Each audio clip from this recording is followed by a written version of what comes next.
너무 반갑습니다, 여러분. 한번 인사 한번 해볼까요? 안녕하세요. 반갑습니다. 네.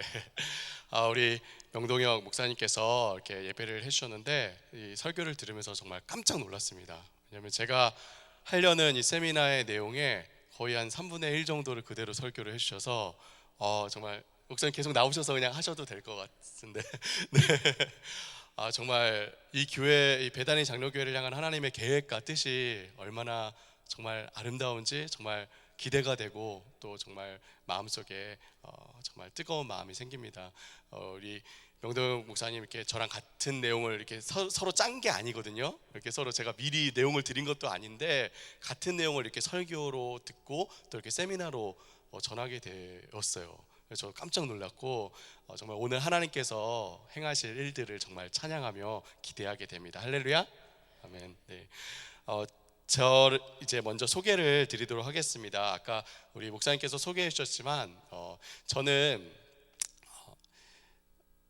한 아내의 남편이고 또 토끼 같은 두 딸의 아빠입니다. 네. 한 아내라는 게 중요합니다. 옛날에는 한이 중요했는데 한 명이 중요했는데 요즘엔 또 아내라는 것이 중요하죠. 동성애 때문에. 네, 한 아내의 남편이고 토끼 같은 두 딸의 아빠입니다. 저는 총신대학교를 졸업을 하고 교육에 대한 하나님께서 비전과 소명을 주셔서 총신대학교 기독교육과를 졸업하고 합동신학대학원을 나오고 그리고 이곳 사우스웨스턴에 유학을 와서 기독교육학 지금 박사 과정 중에 있습니다. 한국에 있을 때는 이제 성서인원 선교회라는 그 큐티 책을 이제 발간하는 그 출판 회사입니다. 선교 단체인데 거기서 청소년 매일 성경과 어린이 매일 성경을 만드는 일을 했었고요. 또 지금은 싱크와이즈라는 또 커리큘럼을 같이 이제 집필하는 일들을 하고 있습니다. 교회는 이제 달라스 중앙연합 감리교회에서 교육부 디렉터로 섬기고 있습니다. 여러분 놀랍지 않습니까? 장로교에서 목사 안수를 받고 침례교에서 공부를 하고 있고 초교파 단체에서 일을 했었고 지금은 감리교회에서 일을 하고 있습니다. 사역을 하고 있습니다. 굉장히 초교파적이죠. 근데 이렇게 달라스 우리 배단위 장로교회, 이 장로교회에 오니까 정말 고향 같은 느낌이 들고 너무 마음이 편안하고 너무 좋습니다. 여러분 너무 반갑고 오늘 이 시간을 통해서 하나님께서 정말 역사하시기를 정말 일하시기를 기대하는 마음으로 기도하는 마음으로 이렇게 나왔습니다. 여러분 오늘 이 시간 이렇게 와주셨는데 모두가 마음속에 같은 비전, 같은 꿈을 꾸고 돌아가기를 간절히 기도합니다. 함께 기도하고 계속해서 세미나를 하도록 하겠습니다. 살아계신 하나님 참 감사합니다. 하나님 우리를 주님의 뜻 가운데 이곳까지 부르시고 함께하게 하시고 주님의 몸된 교회를 이루게 하시고 아버지 우리가 한 비전을 품고 주님께로 나아갈 수 있도록 하시니 감사합니다. 주님의 몸된 우리 배단위 장로교회 주님께서 지금까지 30년 동안 우리 하나님의 놀라우신 은혜와 역사 가운데 지금까지 이끌어 오셨습니다. 앞으로 또 앞두고 있는 30년을 우리가 꿈꾸고 비전을 품고 아버지 하나님 나아갑니다. 앞으로 이 교회의 미래가 될 우리 다음 세대 아이들이 주님의 은혜 가운데 아름답게 서갈 수 있도록 역사하여 주시고 우리 때 역사하셨던 주님의 그 역사보다 주님의 그 은혜보다 갑절의 역사가 갑절의 은혜가 배단위 장로교회 우리 다음 세대 아이들에게 부어질 수 있도록 주님 역사하여 주셔서 감사합니다. 모든 말씀 예수님 이름으로 기도합니다. 아멘. 여러분 교육 세미나 하면 여러분들은 어떤 생각들이 드십니까? 어떤 얘기들이 나올 것 같습니까? 지금까지 아마 여러 번 교육 세미나를 했던 걸로 알고 있는데 여러분 지금까지 어떤 내용들을 들어오셨습니까? 오늘은 여러분들에게 제가 기독교 세계관이라는 주제로 세미나를 이제 하려고 합니다. 기독교 세계관에 대해서 들어보신 적 있으십니까? 제가 듣기로는 지금 우리 장량 목사님께서 지금 소그룹으로 기독교 세계관 이렇게 쭉 가르치시고 계시다고 들었습니다. 네. 근데 기독교 세계관 하니까 여러분들 어떤 느낌이 드시나요? 어떤 생각이 드시나요? 좀 난해하다, 어렵다, 중요한 것 같은데 쉽지 않다, 뭐 그런 생각이 들지 않으십니까? 뭔가 굉장히 크고 거창해 보이고 기독교 세계관 이러니까요. 자, 이렇게 기독교 세계관은 사실 알고 보면은 어려운 것은 아닙니다. 기독교 세계관이라는 이 말 자체에서 알 수 있듯이 기독교 세계관은 어떤 한 관점, 즉 어떤 틀입니다. 이 틀 자체를 아는 거는 사실 어렵지가 않아요. 영어로는 프레임이라고 하죠. 하지만 이 프레임을 갖고 정말 세상을 보면서 살아가는 것은 쉽지 않습니다. 예를 들면 우리가 안경을 이제 안경점에 가서 맞추고 사는 거는 쉽죠. 어렵지 않습니다. 그냥 돈만 있으면 주고서 맞출 수 있죠. 근데 정말 그 안경을 쓰고 열심히 공부를 하고 열심히 살아가는 것은 쉽지 않죠. 그런 것과 마찬가지입니다. 이 프레임을 아는 거는 사실 어렵지 않아요. 근데 정말 이 프레임을 갖고 살아가는 것은 사실 쉽지가 않습니다. 그래서 이 시간 여러분에게 저는 이 프레임에 대해서 알려드릴 거예요. 그럼 여러분이 해야 될 일은 뭘까요? 그 세계관을 갖고 살아가는 겁니다. 여러분 그렇게 하셔야 됩니다. 네, 아멘 소리가 적은데요. 여러분 그렇게 하셔야 됩니다. 아멘. 네. 자, 여러분 우선 기독교 세계관이 무슨 말인지부터 먼저 살펴볼게요. 기독교 세계관 하니까 뭐 어려워 보이지만 사실 이 말을 각각 나누어서 살펴보면 되게 이해하기가 쉽습니다. 기독교 세계관. 먼저 관에 대해서 한번 살펴보겠습니다. 관이라고 하니까 볼관자를 써서 본다는 뜻이죠. 본다. 그런데 정말 무언가를 우리 눈으로 본다는 뜻이 아닙니다. 뭔가를 정말 우리 눈으로 보는 게 아니라 관점, 그러니까 뭔가를 우리가 인식하고 생각한다라는 의미입니다. 예를 들면 우리가 뭐 지갑 있으십니까? 네, 지갑을 딱 보고서 어떻게 말할 수 있죠? 뭐 지갑은 까만색이고 뭐 이 지갑 안에 돈이 많이 들었고 이 지갑 안에 카드가 많이 들었고 뭐 이렇게 우리가 지갑을 보고서 말을 할 수도 있죠. 근데 저처럼 이렇게 지갑이 없습니다. 지금 지갑이 없는 상태에서도 우리는 지갑에 대한 뭐를 말할 수 있습니까? 우리의 생각을 말할 수 있습니다. 그렇지 않습니까? 예를 들면 지갑은 참 유용한 물건이야. 지갑은 우리가 돈과 카드를 잘 보관할 수 있거든. 또 지갑을 싼 걸 사면 안 돼. 싸구려를 사면 안 돼. 지갑을 보고 사람들이 나를 평가하거든. 뭐 이런 것과 같은 지갑에 대한 나의 어떤 관점, 어떤 나의 생각들을 말할 수 있죠. 이런 것 같이 여기서 말하는 관은 즉 우리의 관점, 우리의 생각이라는 것입니다. 그런데 무엇을 생각하느냐, 무엇에 대한 관점을 갖느냐, 무엇일까요? 두 번째, 세계입니다. 세계, 월드죠. 세계. 여러분 세계 하니까 세계가 뭘까요? 뭐 세계 하니까 뭐 네이션, 뭐 각 나라들, 미국, 영국, 뭐 한국, 뭐 일본 이런 어떤 나라들을 생각하는데 그렇지 않습니다. 이 세계는 무엇일까요? 한마디로 정말 이 세상에 있는 이 우주에 있는 모든 것을 세계라고 합니다. 모든 것. 여러분 혹시 핸드아웃 받으셨나요? 혹시 제가 나눠드린 종이 받으셨나요? 거기 이제 빈칸 넣기가 있지 않습니까? 네, 빈칸도 좀 넣으시면서 한번 들으셨으면 좋겠습니다. 네, 우리 초등학교로 돌아가서 국민학교로 들어가서 이렇게 한번 펜으로 이렇게 쓰시면서 한번 이렇게 들어주시기 바랍니다. 세계란 모든 것입니다. 모든 것, everything이라는 거죠. 그런데 그냥 모든 것이라고 하니까 좀 애매합니다. 더 구체적으로 얘기하자면 여러분 이 세상 안에 무엇이 있습니까? 어떤 것들이 있을까요? 어떤 것들이 있을까요? 일단 하나님께서 창세기 1장에 뭘 만드셨죠? 빛과 어두움과 해와 달과 별과 우주와 또 지구와 땅과 바다와 땅 위에 사는 생물들, 바다 위의 새들, 또 바다에 사는 물고기들, 이 모든 것들, 그걸 통틀어서 뭐라고 할까요? 자연이라고 합니다. 자연. 그렇죠? 자연이라고, 네이처라고 그러죠. 자연을 만드셨습니다. 근데 또 자연만 만드신 게 아니라 맨 마지막으로 누굴 만드셨죠? 네, 사람을 만드셨습니다. 첫 번째 자연, 두 번째 사람입니다. 세 번째는 여기에는 이제 중요한데요. 하나님께서 이 자연과 사람을 만드셨지만 또 여기 이 세계, 온 세계에 포함되는 것은 바로 문화입니다. 문화.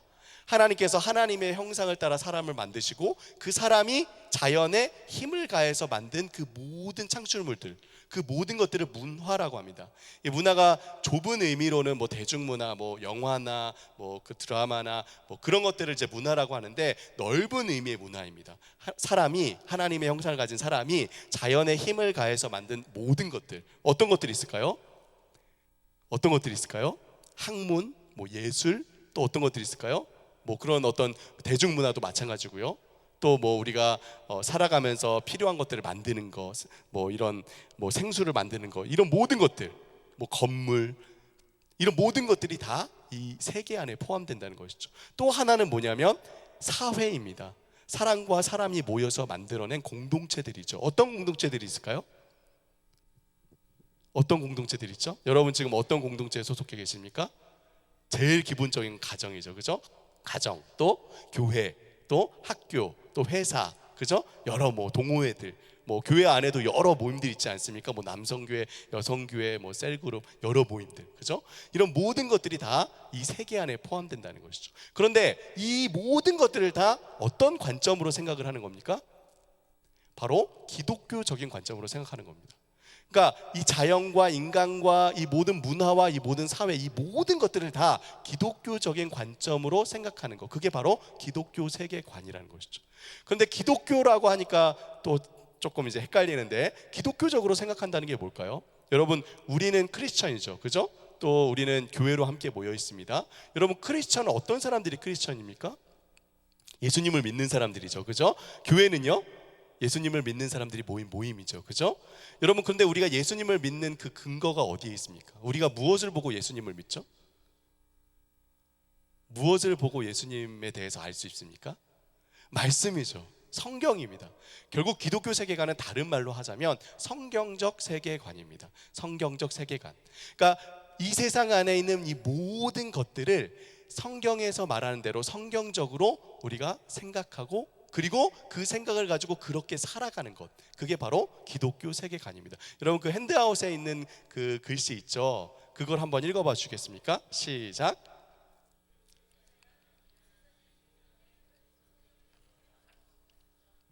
네, 맞습니다. 자, 그런데 여러분 꼭 알아야 될 것이 있습니다. 뭐냐면, 이렇게 우리가 기독교적 혹은 성경적으로 세상을 보지 않더라도 이 세상에 있는 모든 사람들은, 인간이라면, 사람이라면 모든 사람들은 다 각자 나름대로의 세상을 보는 눈, 곧 세계관을 갖고 살아간다는 것이죠.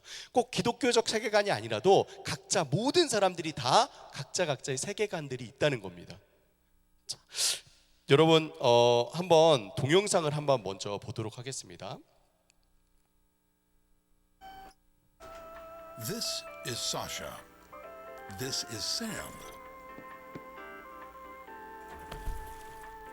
When they first met, it was just small talk about where to find the best coffee, the new high top she just bought, a book of poetry he found at a used bookstore, a new local band she discovered just last weekend, a zombie apocalypse movie he saw last night with some friends from his martial arts class, her homemade screen print t-shirt, and his favorite Chinese restaurant, which made them both hungry. So they got 2 orders of Mandarin chicken with brown rice. And then Sam opened his fortune cookie. Life's journey ends with a new beginning. Whoa, that's deep. But in the real world, life's journey ends with an ending. When you die, you're done. Well, yes, your body no longer works, but your soul continues to exist, don't you think? Your soul? No, I don't believe in ghosts. We're physical creatures, material objects, just a collection of highly organized atoms. When your brain flatlines, that's it. Game over. So you don't believe in life after death? No. I mean, it's a comforting thought, but there's just no scientific evidence for it. I'd rather face the real world than believe in a fairy tale. Yeah, I agree with you, Sam. It's best to face reality, but it may be that life after death is reality. I mean, think about it. If life just ends at death, then everything we do or say comes to nothing. What meaning or purpose can our lives possibly have? Well, I guess my life has whatever meaning I choose to give it. I personally believe in truth, beauty, science, making the world a better place, saving the environment, freedom of speech, and, tolerance. Yes, that's all well and good. But what does all that matter if it ends in nothingness? What are your thoughts about God? Which God? There are millions of gods. The God that's in the Bible. It's been proven that the Bible is just a bunch of mythology written by ancient desert nomads. But if faith in God makes you feel good, I won't argue with that. But I personally prefer more of a rational, open-minded approach to life. Here's what I believe, Sasha. You shouldn't think anything is true unless it's been scientifically proven. But has that belief itself been scientifically proven? Sam, you and I look at life very differently. Yeah, it's crazy. It's like we're from different worlds. Not different worlds, different worldviews. A worldview is the set of lenses through which you see the world around you. It's a web of habit-forming beliefs that helps you make sense of all your experiences. Through your worldview, you interpret life in a particular way. It affects how you think, how you feel, and how you live from day to day. To understand what your worldview is, think carefully about the big questions of life. Does God exist? How did everything begin? Who am I? Why am I here? Am I living a good life? What happens after I die? Cabbages and puppies don't think about this stuff, but people do. Reflecting on these questions is part of what makes us human. In fact, every one of us has a worldview. What's yours? 네, 동영상에서 이제 두 남녀가 나옵니다. 그죠? 두 남자, 샘하고 또 여자가 나옵니다. 이렇게 두 남자가 나오는데 엘리베이터에서 서로 썸을 탑니다. 그렇지 않습니까? 역사는 엘리베이터에서 이루어진다. 우리 여기 있는 청년들 엘리베이터로 가시면 좋은데 엘리베이터가 없죠, 잘. 네. 자, 이렇게 둘이 이렇게 데이트를 하게 되죠. 그러고서 대화를 나누는데 대화하다가 서로 맞지 않는 부분들이 너무 많은 거예요. 그래서 결론적으로 그들이 얘기를 하다가 이렇게 얘기를 합니다. 뭐라고 얘기합니까? 우린 서로 다른 세계에 살고 있는 것 같아 라고 얘기를 합니다. 자, 그런데 세계는 다르지 않죠, 그죠? 살고 있는 세계는 똑같습니다. 뭐 남자는 남자라고 해서 뭐 금성에서 오고 여자는 여자라고 해서 화성에 오고 그렇지 않습니다. 우리가 살아가는 이 세계는 똑같죠. 무엇이 문제입니까? 그 세상을 바라보는 눈, 즉 세계관이 문제인 거죠. 세계관이 어떠냐에 따라서 그 세상을 우리가 어떻게 생각하고 어떻게 살아가는지가 다 달라지는 겁니다. 따라서 우리는요 반드시 기독교 세계관을 가지고 있어야 됩니다. 기독교 세계관을 가지고 있을까요? 여러분, 우리는 기독교인이 아닙니까? 그러니까 당연히 기독교 세계관을 가지고 있겠죠? 그렇지가 않다는 거예요. 많은 기독교인들이 기독교인이라고 하면서도 크리스찬이라고 하면서도 사실은 기독교 세계관, 성경적 세계관을 갖지 않고 살아가는 사람들이 너무나도 많이 있습니다. 우리가 한번 예를 들어서 한번 보겠습니다. 한국의 기독교 철학, 윤리학 또는 우리가 지금 살펴보고 있는 세계관과 관련해서 아주 유명한 교수님이 한 분 계십니다. 손봉호 박사님이라는 분이에요. 손봉호 교수님, 여러분도 아마 들어보셨을 텐데 기윤실을 이제 이끄시는 분이죠. 그분이 한국 사람의 세계관에 대해서, 한국 사람들이라면 기본적으로 가지고 있는 세계관에 대해서 뭐라고 평가를 했냐면 차세 중심적이라고 평가를 합니다. 현세 중심적, 차세 중심적이라고 얘기를 했습니다. 다른 말로 하면 현세 중심적인데, 한국의 이 문화 속에 이러한 현세 중심적인 세계관이 고스란히 담겨 있기 때문에 자연스럽게 우리 모두가 다 이런 세계관들을 우리도 모르게 갖고 있다는 겁니다. 한국의 유교라든지 어떤 전통적인 사상들을 보면은 내세의 개념과 인격적 신의 존재가 없습니다. 유교라든지 그런 보면은 내세의 개념이 없고 인격적 신이 없습니다. 그렇기 때문에 내세가 아니라 이 세상의 삶의 모든 의미가 담겨져 있습니다. 그러다 보니까 인생의 최대 목표와 가치가 뭐가 될까요? 우리가 살아가는 인생의 최대 목표와 가치가 뭐가 될까요? 우리 잘 아는 네 글자로 된 단어가 있죠. 입신양명. 입신양명입니다. 무엇이죠? 출세해서 이름을 날리는 것을 가장 가치 있게 여긴다는 겁니다. 그러다 보니까 경쟁이 굉장히 과열될 수밖에 없고 삶에 대해서 굉장한 열심을 낼 수밖에 없습니다. 그 결과 우리나라가 아주 눈부신 경제적 부흥과 문화적 발전을 이룩했습니다. 하지만 윤리적인 부분과 신앙에 대해서는 퇴색할 수밖에 없었습니다. 기본적인 우리의 세계관 속에 인격적 신의 존재가 없기 때문에 어떻게 생각을 하냐면 들키지만 않으면 다 된다라는 생각을 기본적으로 하게 되는 거예요. 들키지만 않으면 된다. 그러니 우리나라에 사실 들키지만 않으면 괜찮다는 생각으로 묵인해 버리는 것들이 얼마나 많은지 모릅니다. 여러분도 한번 생각해 보시면 얼마나 많습니까? 정해놓은 기준에 맞지 않고 법에 어긋나도 그냥 대충 좋게 우리끼리 뭐 하는 얘기지만 유두리 있게 이렇게 넘어가면 괜찮다라고 다 생각을 하는 거죠. 대표적인 사건이, 여러분 어떤 사건이 일어났습니까? 지금 많이 되었죠. 꽤 되었죠. 세월호 사건. 여러분 기억하시죠? 법적으로 불가능한 개조 변경을 해도, 또 불가능한 선적을 해도, 또 불가능한 항해를 하고 불가능한 사고 대처를 해도 지금도 계속 청문회를 하면서 드러나고 있죠. 그렇게 불가능한 굉장히 불법적인 일들을 많이 저질렀어도 모두가 다 그저 들키지만 않으면 된다는 생각이 뭉쳐져서 하나의 참사를 만들어내지 않았습니까? 하지만 여러분, 이 일은 사실 우리가 먼 얘기가 아닙니다. 사실 우리와 가까운 곳에 어쩌면 우리 자신도 한번 돌아보면 얼마나 많은 일들이 우리 안에, 우리 삶 가운데 일어나고 있는지 모릅니다. 들키지만 않으면 된다는 생각으로 하는 일들이 참 많다는 것이죠. 기독교인이라고 여러분 다르겠습니까? 우리가 믿는다고 다를까요? 그렇지 않다는 거죠. 여러분 코람데오라는 말 다 아시죠? 무슨 말입니까? 코람데오. 네, 무슨 말이죠? 하나님 앞에서라는 말입니다. 하나님 앞에서. 그런데 여러분, 우리는 정말 하나님 앞에서 우리의 모든 시간들을 살아가고 있습니까? 지금 우리가 주일날 이렇게 교회에 모여서 함께 예배를 드릴 때는 하나님 앞에 경건하게 예배를 드리고 찬양을 하고 기도를 하지만, 여러분 한번 삶을 돌아보시기 바랍니다. 정말 나의 모든 그 삶의 모든 영역들, 모든 시간들 속에서 여러분 하나님 앞에서 살고 계십니까? 여러분, 그러기가 참 어렵다는 거예요. 우리 한국 사람들 이 안에 기본적으로 우리가 알게 모르고 무의식적으로 차세 중심적인, 현세 중심적인 세계관이 있기 때문에 우리 안에도 얼마나 많은 불법들이 우리 삶 가운데 일어나고 있는지 모른다는 거죠. 여러분, 한 가지만 예를 들어 보겠습니다. 여러분, 교회가 다 그런 것은 아닙니다. 모든 교회가 다 그런 것은 아닙니다. 하지만 여러분, 한국에 있는 많은, 우리가 그 이름만 들어도 잘 아는 그런 여러 교회들을 살펴보면 얼마나 차세 중심적, 현세 중심적 세계관에서 나온 성공주의에 물들어 있는지 여러분 잘 알 수 있습니다. 굳이 이름은 말하지 않아도 많은, 특히 대형 교회들, 큰 교회들이 기복신앙을 앞세우면서 번영신학을 추구하고 있는 모습들을 우리가 보게 됩니다.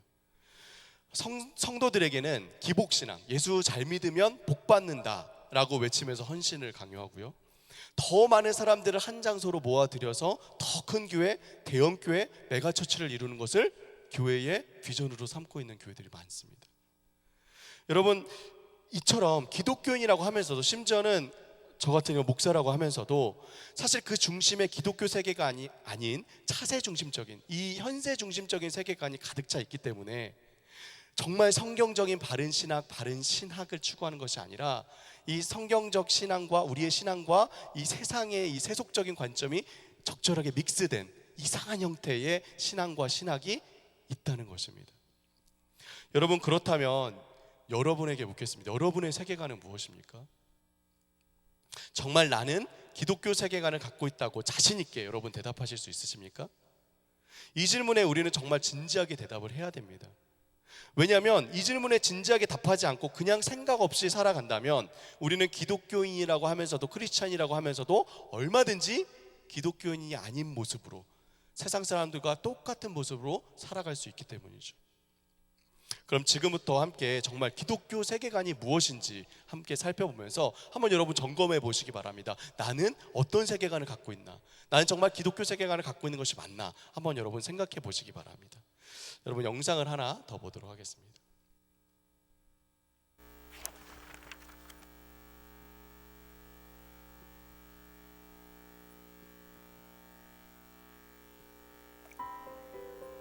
하나님의 크신 구원의 이야기가 끊어지고 있습니다. 다음 세대는 점점 교회를 떠납니다.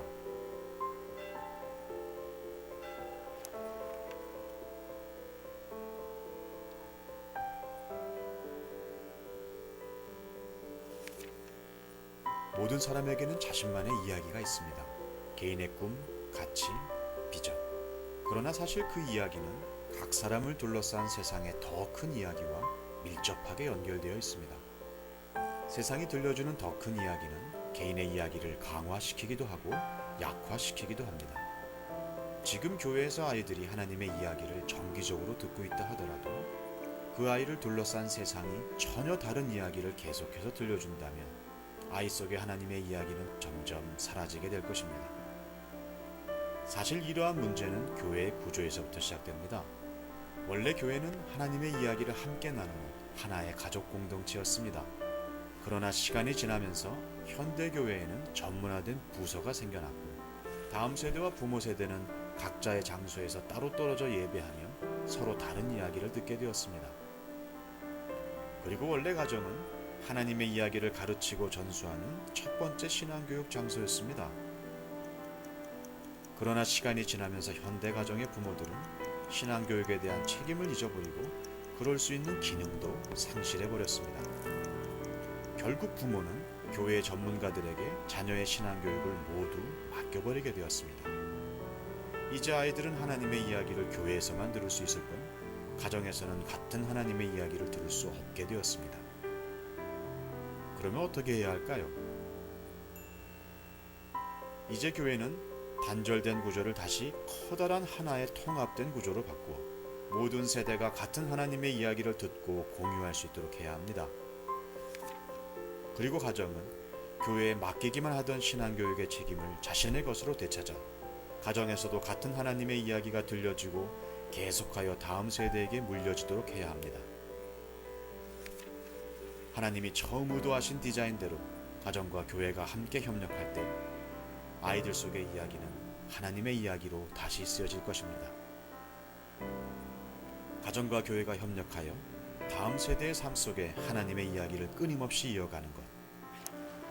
이것이 바로 싱크와이즈 커리큘럼의 비전입니다. 네. 싱크와이즈 커리큘럼을 홍보차 온 건 아닙니다. 네. 네, 필요해서 제가 영상을 보여드렸고요. 여러분, 이 영상에 보면 이 세상에 두 가지 이야기가 있다라고 얘기합니다. 어떤 이야기와 어떤 이야기가 있다고 하죠? 바로 하나님의 이야기와 세상의 이야기가 있다고 합니다. 물론 이 세상에는 여러 가지 이야기들이 많이 있습니다. 다양하게 많이 있습니다. 하지만 그것을 큰 틀로 나누어 보면 하나님의 이야기와 세상의 이야기로 나누어 볼 수 있다는 것이죠. 원래는요, 이 세상에는 하나의 이야기만 있었습니다. 바로 하나님의 이야기죠. 무슨 이야기입니까? 이 온 우주, 온 세계를 하나님께서 만드시고 하나님의 형상을 따라서 사람을 만드시고 그리고 그 사람을 통해서 온 피조물들이 다 하나님의 영광을 드러내며 하나님 안에서 기뻐하고 즐거워하기를 바라신 그 이야기, 바로 하나님의 이야기입니다. 그런데 이 하나의 이야기가 언제 둘로 나눠지게 됩니까? 언제 둘로 나눠지죠? 바로 타락입니다. 타락. 여러분, 타락이 무엇입니까? 죄가 이 세상에 들어온 것이죠. 바로 하나님께서 만드신 이 인간이 하나님의 형상을 따라 만든 이 인간이 죄를 지음으로 이 모든 세상을 죄로 물들여 버린 바로 타락. 이 타락 이후로 두 가지 이야기로 나눠지게 됩니다. 하나는 그럼에도 불구하고 이 타락한 세상을 하나님께서 그대로 유지하시고 보존하시고 그리고 나중에 예수 그리스도를 통해서 구원하시고 회복시키셔서 그래서 하나님의 나라를 완성하실 그 하나님의 이야기와 그리고 각자 자기 자신이 왕이 되고 주인이 되어서 자기 멋대로 이 세상에 자기 왕국들을 펼쳐놓다가 결국에는 파멸로 멸망으로 치닫게 될 그 세상의 이야기, 이 두 가지 이야기로 나뉘어지게 됩니다. 그런데 우리가 여기서 반드시 알아야 할 것이 있습니다. 바로 이 하나님의 이야기와 세상의 이야기 사이에 있는 극적인 차이입니다. 여러분, 무엇이 하나님의 이야기와 세상의 이야기를 서로 구분해 줄까요? 제가 왜 갑자기 이제 세계관에 대해서 얘기하면서 이야기, 세상의 이야기, 하나님의 이야기 이렇게 이야기를 말을 하느냐면 세계관은 다른 말로 하면 이야기와 똑같기 때문입니다. 영어로는 이제 내러티브라고 하는데 여기서 말하는 이야기란 그냥 내러티브가 아니라 영어로는 메타 내러티브라고 합니다. 한국어로는 거대 담론이라고 하죠. 그러니까 이 세상을 바라보는 전체를 포괄하는 큰 이야기를 말합니다. 아까 영상에서도 우리가 보았던 것처럼 우리의 세계관, 우리의 이야기는 우리를 둘러싸고 있는 큰 이야기, 그 더 큰 세계관 안에 속해 있습니다. 그래서 만약 우리가 세상의 이야기에 속해 있으면 우리가 아무리 기독교인이라고 할지라도 자연스럽게 우리의 이야기도 세상의 이야기를 따라서 흘러가게 됩니다. 바로 우리의 세계관이 세상의 세계관, 세속적인 세계관이 되는 것이죠.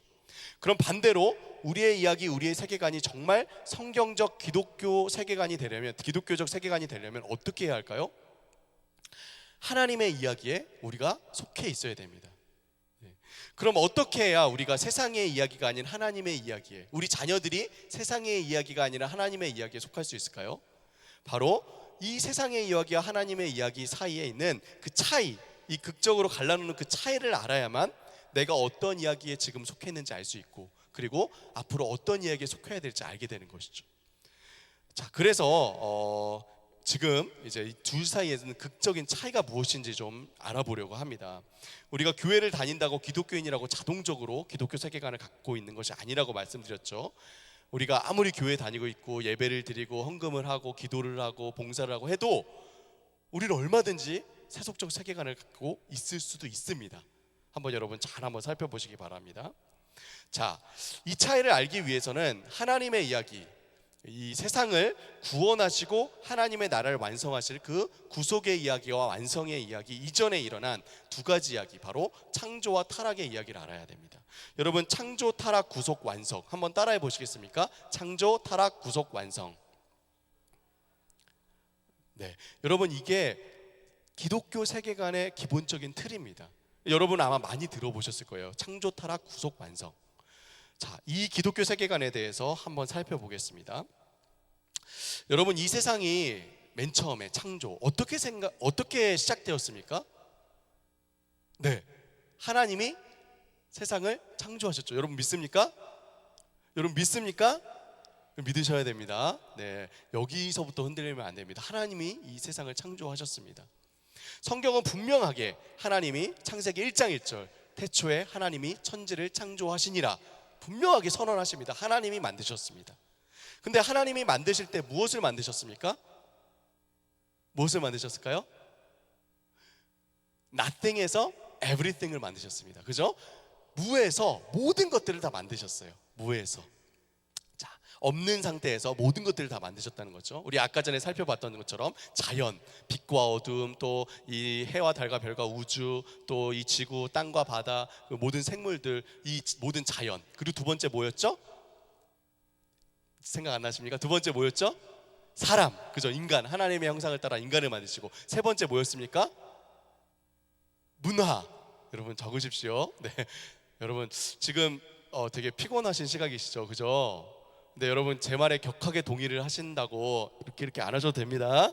네, 그렇게 하지 마시고 귀와 눈과 마음을 활짝 열고 들어주시기 바랍니다. 세 번째 문화, 그리고 마지막 네 번째 뭐였죠? 사회입니다. 사회. 이 모든 거를 하나님이 다 만드셨어요.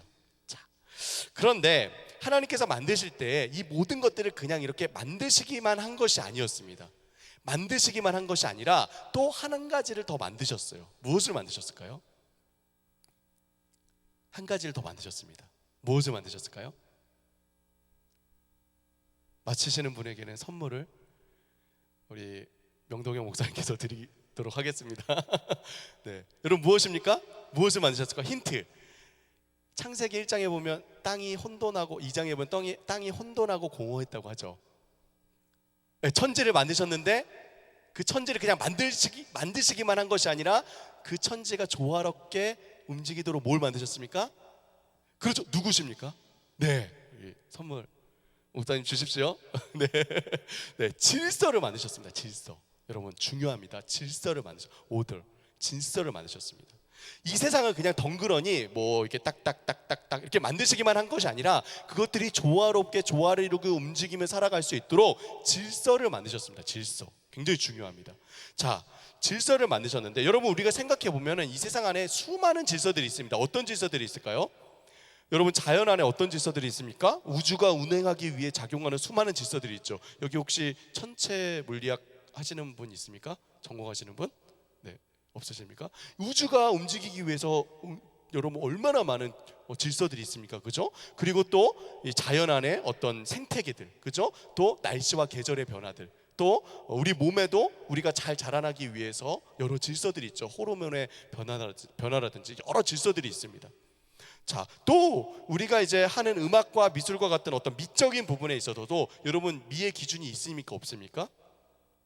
있습니다, 여러분. 그냥 아무 규칙 없이 그냥 막 시끄럽게 들리는 소리는 우리가 뭐라고 하죠?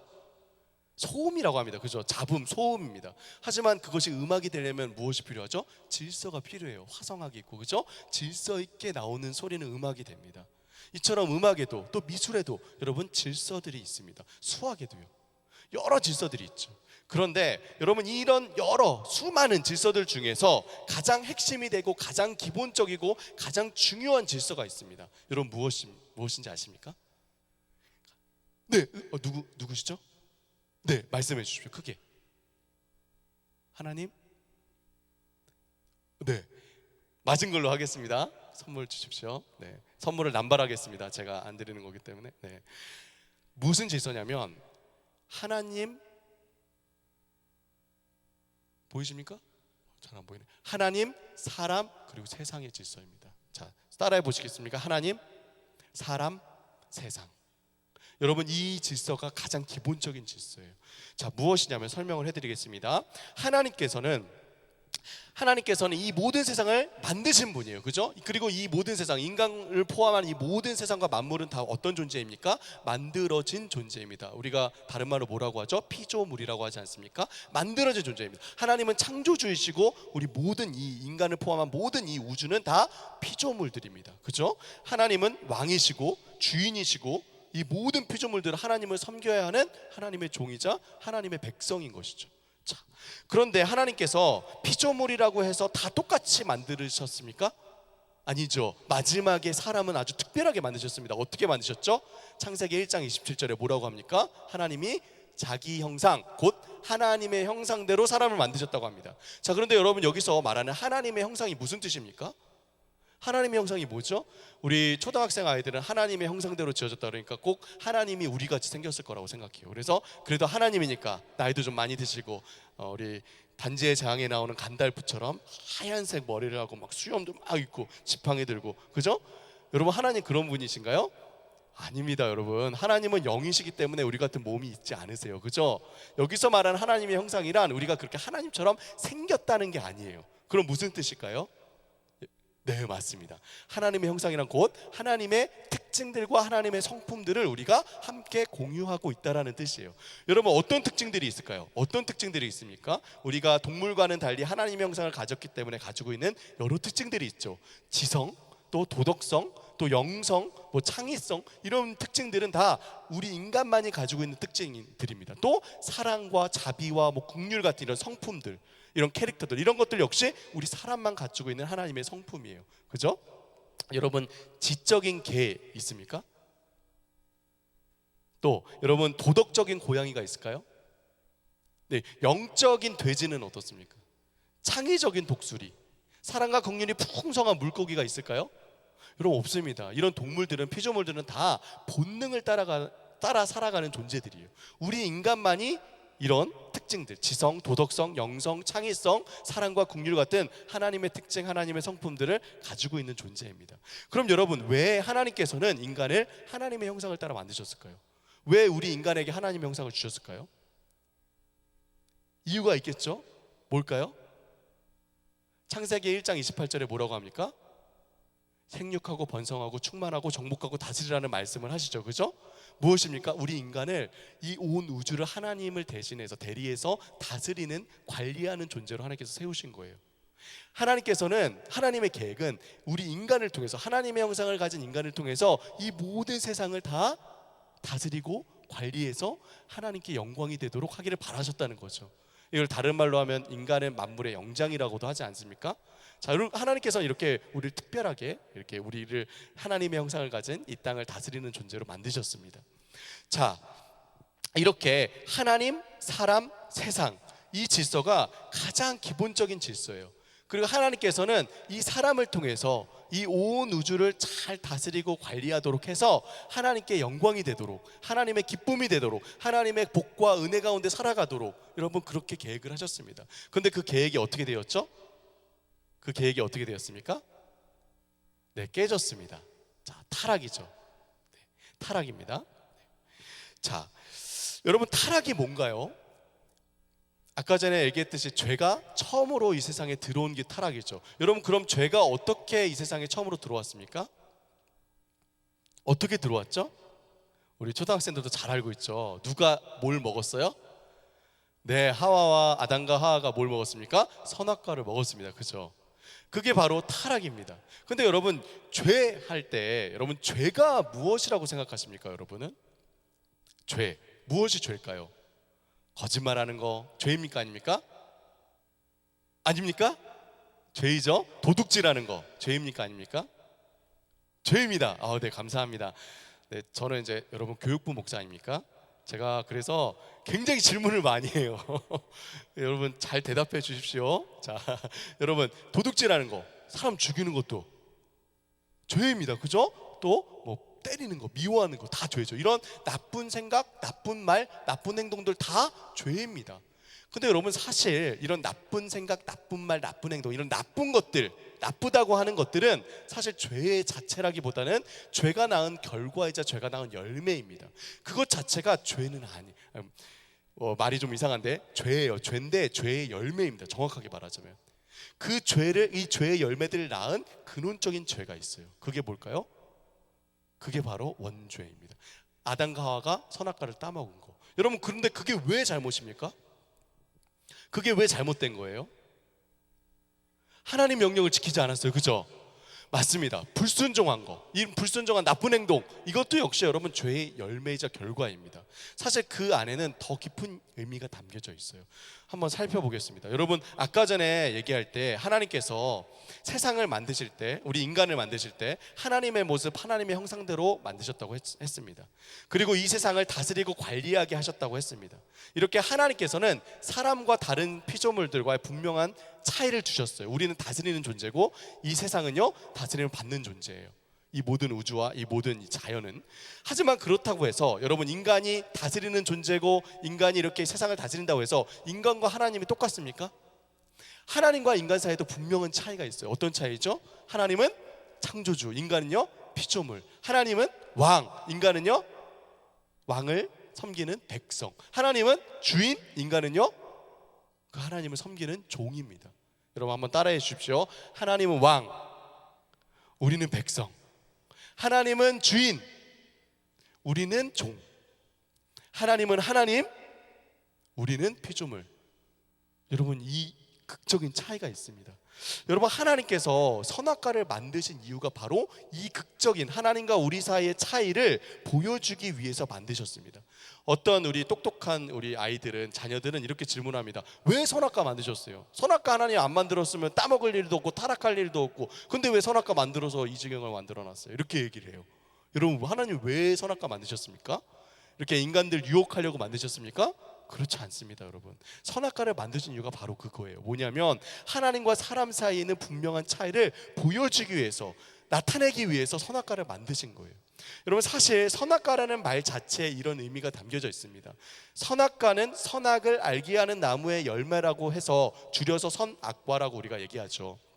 창세기 2장 9절과 17절에 이제 선악과가 나오는데, 여러분 선악을 알게 하는 나무라고 해서 선악을 알게 하는 나무의 열매라고 이렇게 우리나라 성경에는, 우리말 성경에는 번역되어 있지만 사실 원어상으로 보면 그렇지 않습니다. 이건 약간 해석이 첨가된 거예요. 우리나라가 이제 번역을 할 때 사실 원어상으로 보면 영어가 이제 더 정확하게 설명을 했는데 뭐라고 나냐면 The tree of knowledge of good and evil입니다. The tree of knowledge of good and evil입니다. 직역을 하자면 선과 악에 대한 지식의 나무라는 뜻입니다. 자, 선과 악에 대한 지식의 나무라니까 그 열매를 먹으면 지식이 생기고 선악에 대해서 알게 된다라고 생각해서 우리나라 말로 번역할 때 선악을 알게 하는 나무의 열매라고 한 것이죠. 그런데 해석상의 차이가 있겠지만 이 말은 정말 이 열매를 먹으면 선과 악을 알게 되고 구분하게 된다는 그런 의미보다는 말 그대로 이 나무 자체가 선이 무엇이고 악이 무엇인지를 알려주고 보여주고 있다는 의미를 더 담고 있습니다. 이 나무가, 선악과가 무엇이 선이고 무엇이 악인지를 지금 보여주고 있는 그런 나무라는 거예요. 여러분 그럼 선악과가 무엇이 선이고 무엇이 악이라고 하는 겁니까? 무엇이 선일까요? 무엇이 악입니까?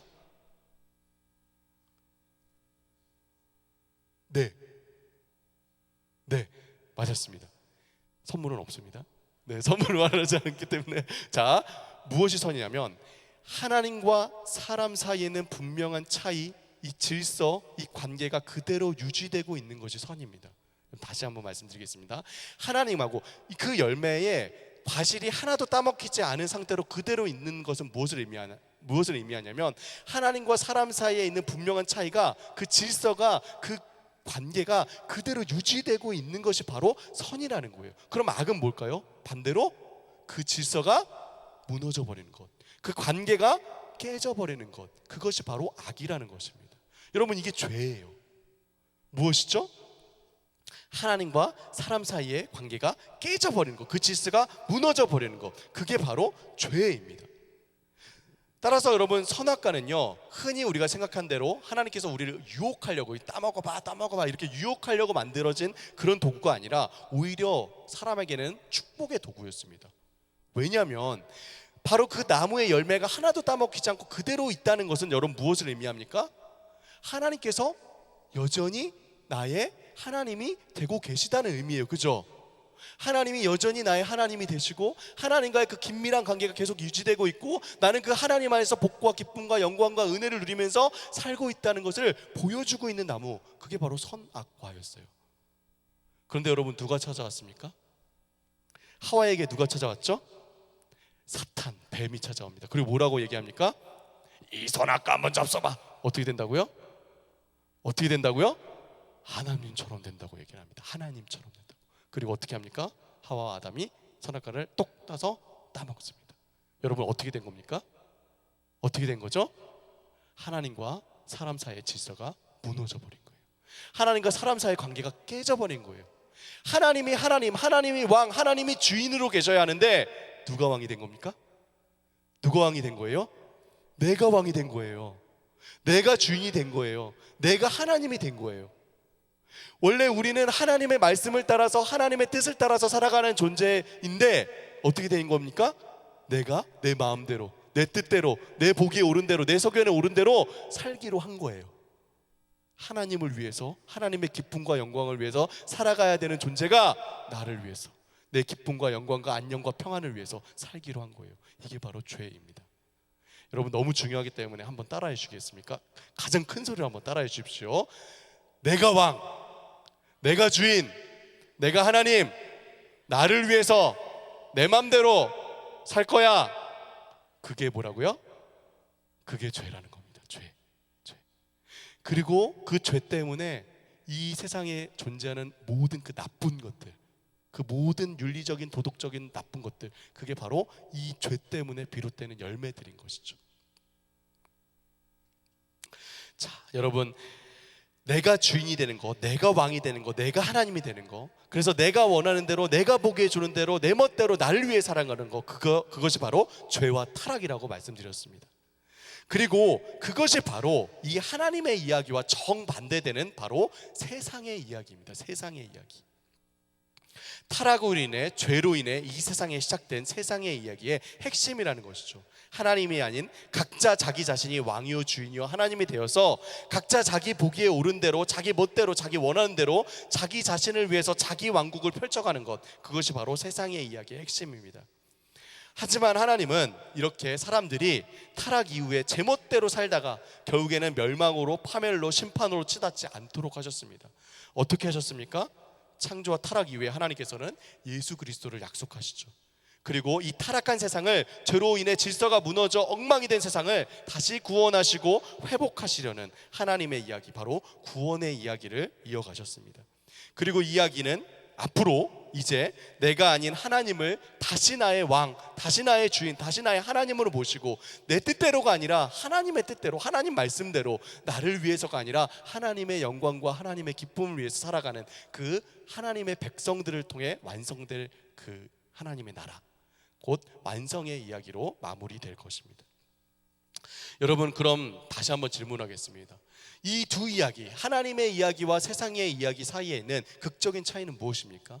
이 둘 사이를 갈라놓는 결정적인 요인은 여러분 무엇이겠습니까? 바로 무엇이죠? 그 마음의 중심에 누가 있느냐입니다. 누가 있느냐, 누가 왕이냐, 누가 주인이냐, 누가 하나님이냐, 즉 주권의 차이입니다. 주권의 차이.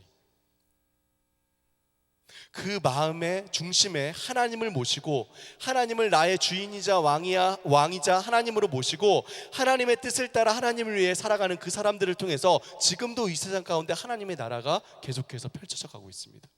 하지만 반면에 여전히 내가 나의 주인, 내가 나의 왕, 내가 나의 하나님이 되어서 내가 옳은 대로, 내 멋대로, 내 마음대로 살아가는 사람들을 통해 세상의 이야기 역시 이 세상 가운데 펼쳐지고 있습니다. 여러분, 성경을 보실 때 이 차이, 이 주권의 차이, 하나님을 주인으로 모시는 사람들, 그리고 세상에 나를 여전히 주인으로 모시고 살아가는 그 사람들, 그 차이를 한번 보시면서 성경을 읽어보시면 너무나도 흥미로우실 것입니다. 그리고 여러분 어거스틴 역시 두 도성이라는 이런 책을 통해서 이 하나님의 이야기, 하나님의 도성과 세상의 이야기, 세상의 도성과의 이 전투, 이 싸움에 대해서 얘기를 하고 있죠. 여러분 이 극적으로 상충된 두 이야기, 이 두 이야기가 끊임없이 전쟁을 벌이고 있습니다. 지금도 끊임없이 이 두 이야기 사이에 두 세계관 사이에 전쟁이 벌어지고 있습니다. 여러분 한번 이 그림을 한번 봐주시기 바랍니다. 이 그림은 정말 중요한 점들을 지금 많이 보여주고 있는데, 여러분 보시면 각각 두 이야기에 속한 사람들, 인간 중심의 이 휴머니즘의 영역과 하나님 중심의 기독교가 서로 전쟁을 벌이고 있습니다. 그죠? 그런데 하나님의 이야기에 속한 사람들을 한번 보십시오. 어떻게 하고 있습니까? 제일 위에 있는 사람들은 제일 위에 있는 사람 뭐 하고 있습니까? 보이십니까? 여기 있는 사람, 이 사람 뭐 하고 있습니까? 잘 안 보이시죠? 자고 있습니다. 이 싸움 몰라요. 이렇게 일어나고 있는 싸움에 대해서 무지해요. 몰라요. 모르는 상태에서 그냥 편안하게 그냥 생각 없이 살고 있는 거예요. 또 보십시오. 이 사람은 뭐 하고 있습니까? 엉뚱한 곳에 지금 그죠? 쏘고 있어요. 공격하고 있어요. 전혀 이 싸움이 무엇과의 싸움인지 모르고 그냥 엉뚱한 곳에다 쏴대고 있는 거죠. 그리고 또 이 사람은 뭐 하고 있죠? 이 사람은 공격을 하긴 했어요. 근데 여기 보이는 이런 풍선들 무엇입니까? 뭐라고 적혀 있죠 여기에? 낙태, 가정 문제, 동성애, 학교 폭력, 왕따, 포르노, 인종차별, 이런 겉으로 드러나는 윤리적인 도덕적인 싸움에 지금 열중을 하고 있습니다. 자, 그리고 또 여기 보시면 여기 이 사람은 정말 황당하죠. 뭐 하고 있습니까? 자기가 자기 기초를 공격하고 있어요. 이 사람은 뭐 하고 있습니까? 인상 쓰고 붙들고 그냥 가만히만 있는 거예요. 그런데 이 여러분 상대편은 지금 뭘 하고 있습니까? 어떻게 하고 있습니까?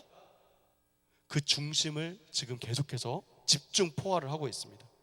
여러분 이 하나님의 이야기와 이 세상의 이야기 사이의 이 싸움에서 정말 중요한 싸움은요 바로 이 기초의 싸움이에요. 뭐냐면 누가 주인이냐, 누가 이 세상을 만들었고 누가 다스리고 계시냐. 여러분 이 싸움이에요. 물론 우리가 윤리적인 도덕적인 겉으로 드러나는 싸움들도 해야 돼요. 하지만 그보다 더 중요한 싸움은 정말 우리가 반드시 사수해야 되는, 또 승리해야 하는 싸움은 누가 마음의 중심에 서느냐, 누구에게 주권이 있느냐, 누가 왕이요 주인이냐, 이 싸움이에요. 이게 우리의 기초예요. 여러분 이 싸움, 이 생각의 싸움, 이 아이디어와 이 철학의 싸움, 세계관의 싸움, 이 싸움을 여러분 우리가 반드시 승리해야 돼요. 바로 이 그림과 같이 돼야 된다는 것이죠.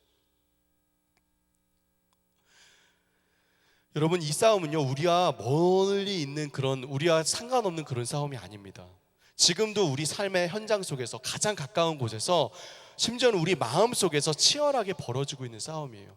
우리가 알든 모르든, 아까 전에 자고 있었던 사람처럼 우리가 모를 수도 있고, 또 엉뚱하게 다른 곳을 싸대고 있는 사람처럼 그냥 상관없이 있을 수 있고, 또 인상만 쓰고 가만히 있는 사람처럼 그 사람들 이제 세상에서 그런 사람들이 그런 뭐죠? 그 동성애나 그런 거에 대해서 그냥 인상만 쓰고 아무것도 하지 않는 사람.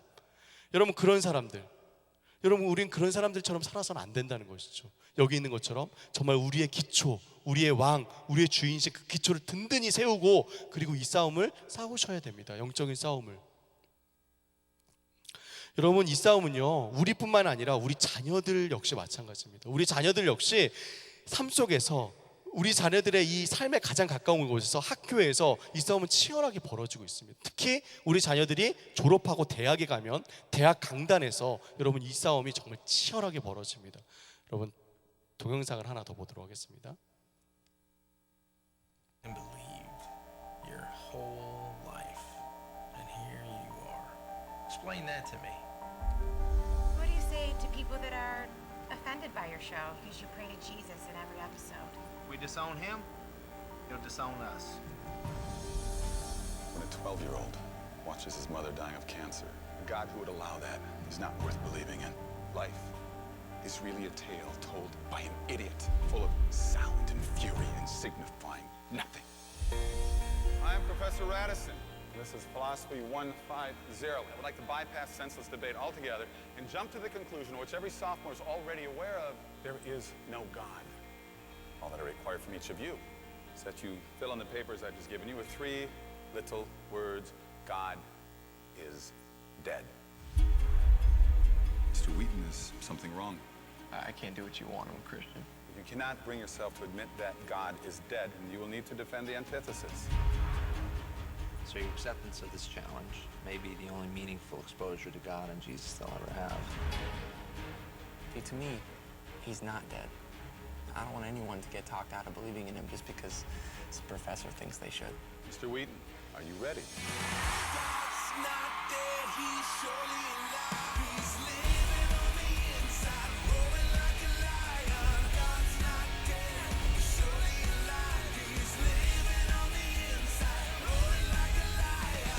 Science supports his existence. You know the truth. So why do you hate him? It's a very simple question. Why do you hate God? God is not dead라는 영화의 트레일러인데요. 여러분 여기서 보시듯이 우리 아이들이 졸업하고 대학에 가면 여러분 이 싸움이 치열하게 벌어지는 거예요. 하나님은 그냥 종교적인 영역에만 있고 신앙일 뿐이고 그리고 여기서 우리가 공부하는 그런 모든 것들은 다 하나님과 아무 상관이 없다는 거죠.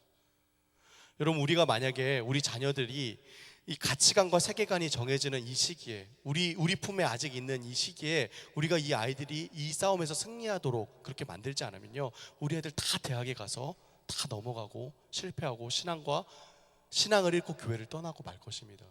여러분 이 싸움을 싸우셔야 돼요. 무슨 싸움이죠? 나의 주인이 누구시냐, 진리의 근원이 어디에 있느냐. 여러분 그 싸움을 싸우셔야 됩니다. 여러분 다시 한번 묻겠습니다. 여러분의 세계관은 무엇입니까?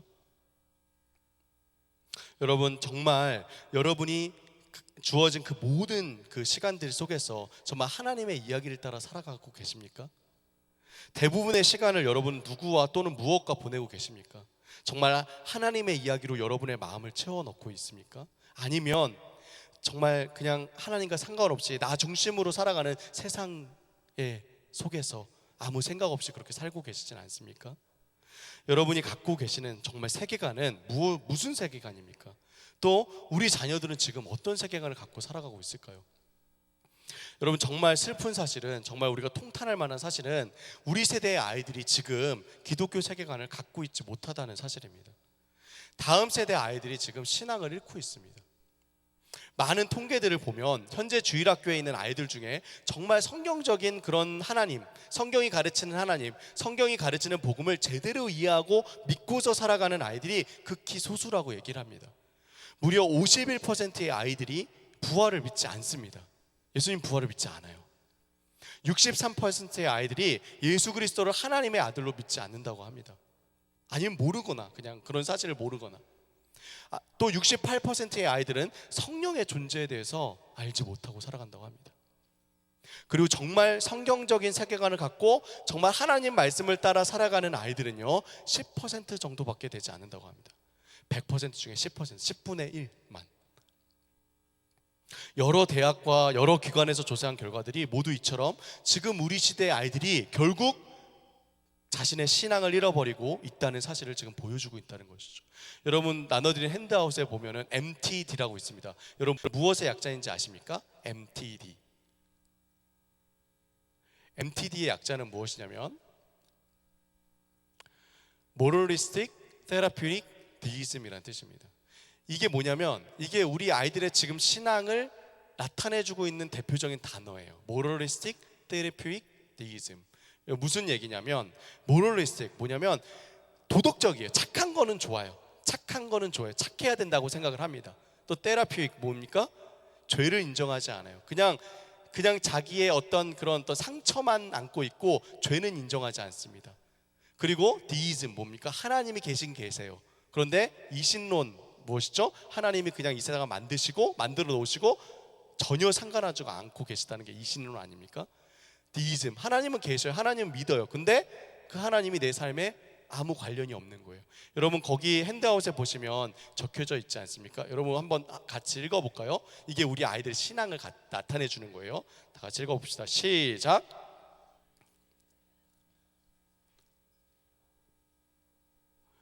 잘 살기를 바라신다. 따라서 우리 인생의 목적은 이 세상에서 행복하게 사는 것이다. 신은 이처럼 우리가 행복하게 잘 살기 위해 우리 문제들을 해결하는 일을 하신다. 이외에는 세상에 간섭하지 않으신다. 결국 여러분 맞습니까? 여러분 맞습니까? 여러분 아닙니다. 그렇지 않습니다. 그런데 우리 아이들이 갖고 있는 신앙이 바로 이거라는 거예요. 신은 존재해요. 하나님은 있어요. 근데 그냥 하나님은 우리가 착하게 살기를 바라세요. 그리고 착한 사람은 결국 천국에 간대요. 하나님이 자기 삶에 아무 관련이 없어요. 중심은 나한테 있어요. 내가 주인, 내가 왕이에요.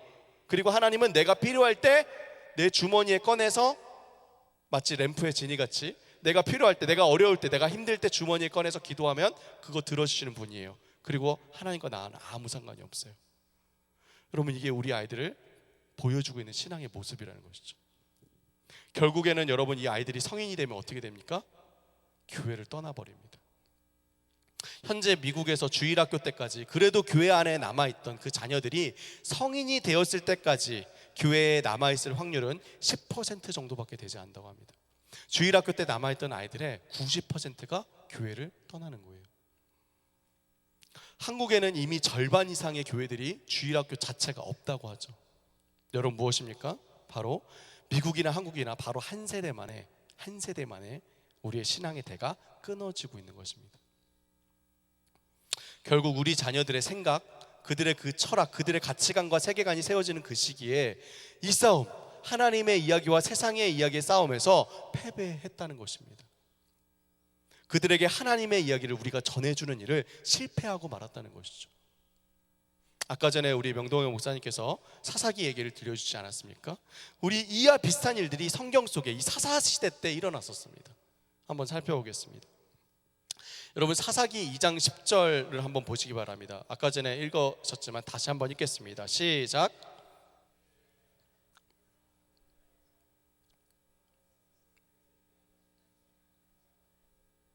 뭐라고 합니까? 이스라엘 백성이, 그 다음 세대에 일어난 이스라엘 백성이 하나님도 있고 하나님이 하신 일도 다 잊어버렸다고 합니다.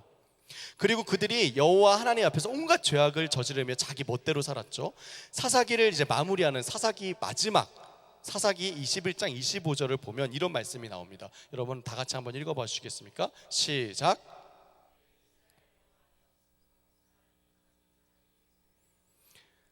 사사기를 마무리하면서 사사시대에 대해서 이제 마지막으로 평가를 하는데 뭐라고 합니까? 왕이 없었다고 합니다. 여러분 이스라엘에 왕이 없었습니까? 왕이 없었습니까? 왕이 있었습니다. 누구였습니까?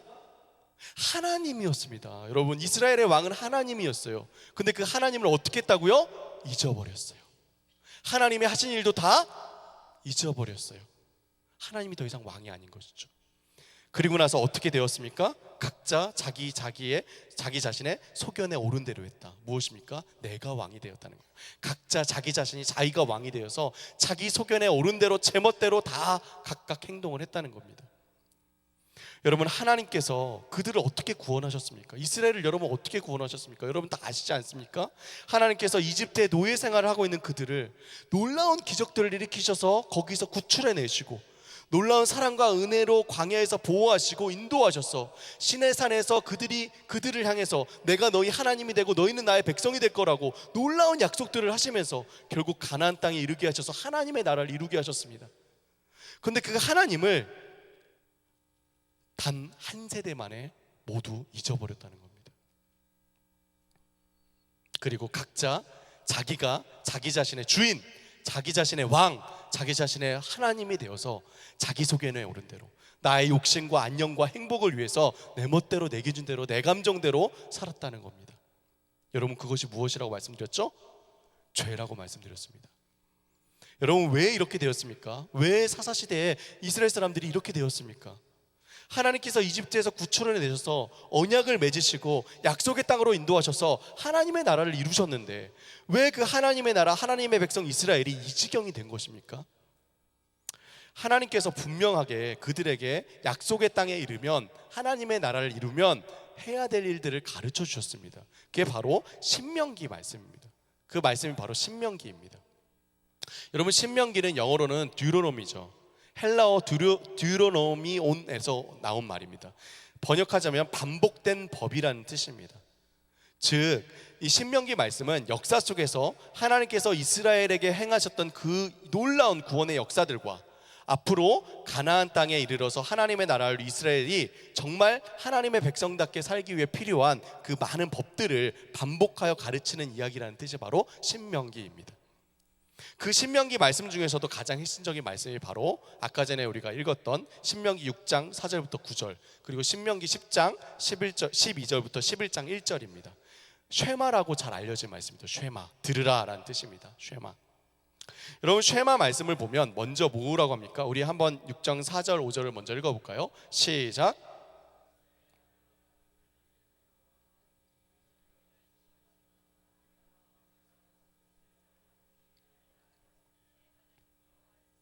여러분, 이 말씀이 한마디로 말하자면 뭘까요? 한마디로 하나님이 왕이다, 하나님이 주인이다. 한마디로 말하자면 그거예요. 내 하나님이 너의 왕이고 주인이요 하나님이다. 그 하나님을 사랑하라. 여러분, 이게 이 말씀, 이 신명기 6장 말씀의 핵심이에요. 여러분, 이 말씀은요, 아까 목사님 잘 설명을 해주셨는데, 이 말씀은요 이스라엘 사람들이 매일마다 암송했던 말씀이에요. 매일 잠자리에 들기 전에 암송했던 말씀이 바로 이 신명기 6장 말씀, 쉐마 이스라엘 말씀입니다. 여러분, 그리고 이 말씀은 이스라엘 사람들이 정말 말을 시작하면 가장 먼저 암송하는 말씀이기도 했어요. 정말 이스라엘 사람들에게 가장 중요한 말씀이었어요. 이 말씀, 쉐마 말씀이. 예수님께서도 여러분 아까 전에 말씀하셨죠? 뭐라고 하셨습니까? 율법사가 와가지고 이 계명들 중에 가장 중요한 계명이 뭐라고 물었을 때 뭐라고 대답하셨죠? 이 말씀, 하나님을 사랑하라, 마음과 힘과 뜻을 다해 하나님을 사랑하라는 이 말씀과 레위기에 내 이웃을 내 몸같이 사랑하라는 그 말씀을 말씀하셨어요. 여러분, 이 말씀은 정말 이스라엘 사람들에게, 유대인들에게 가장 중요한 말씀 중에 하나였습니다. 그래서 이 말씀 다음에 어떤 말씀이 나올지 굉장히 중요했어요. 왜냐하면 이 정말 우리 신앙에, 이 이스라엘 사람들의 신앙에 가장 기초가 되는 가장 중요한 이 말씀 다음에 무슨 말씀이 나올까 굉장히 기대를 하게 했다는 것이죠. 여러분, 무슨 말씀이 나왔습니까? 이 다음 말씀이 뭐라고 하고 있습니까? 무엇을 하라고요? 네, 그 말씀을 네가 먼저 마음에 새기고 그것들이 그대로 우리 자녀들에게 전해질 수 있도록 가르치라고 합니다. 여러분, 가르치라고 합니다. 여러분, 한번 읽어봐 주시겠습니까? 6장 6절부터 9절인데요. 다 같이 읽겠습니다. 시작.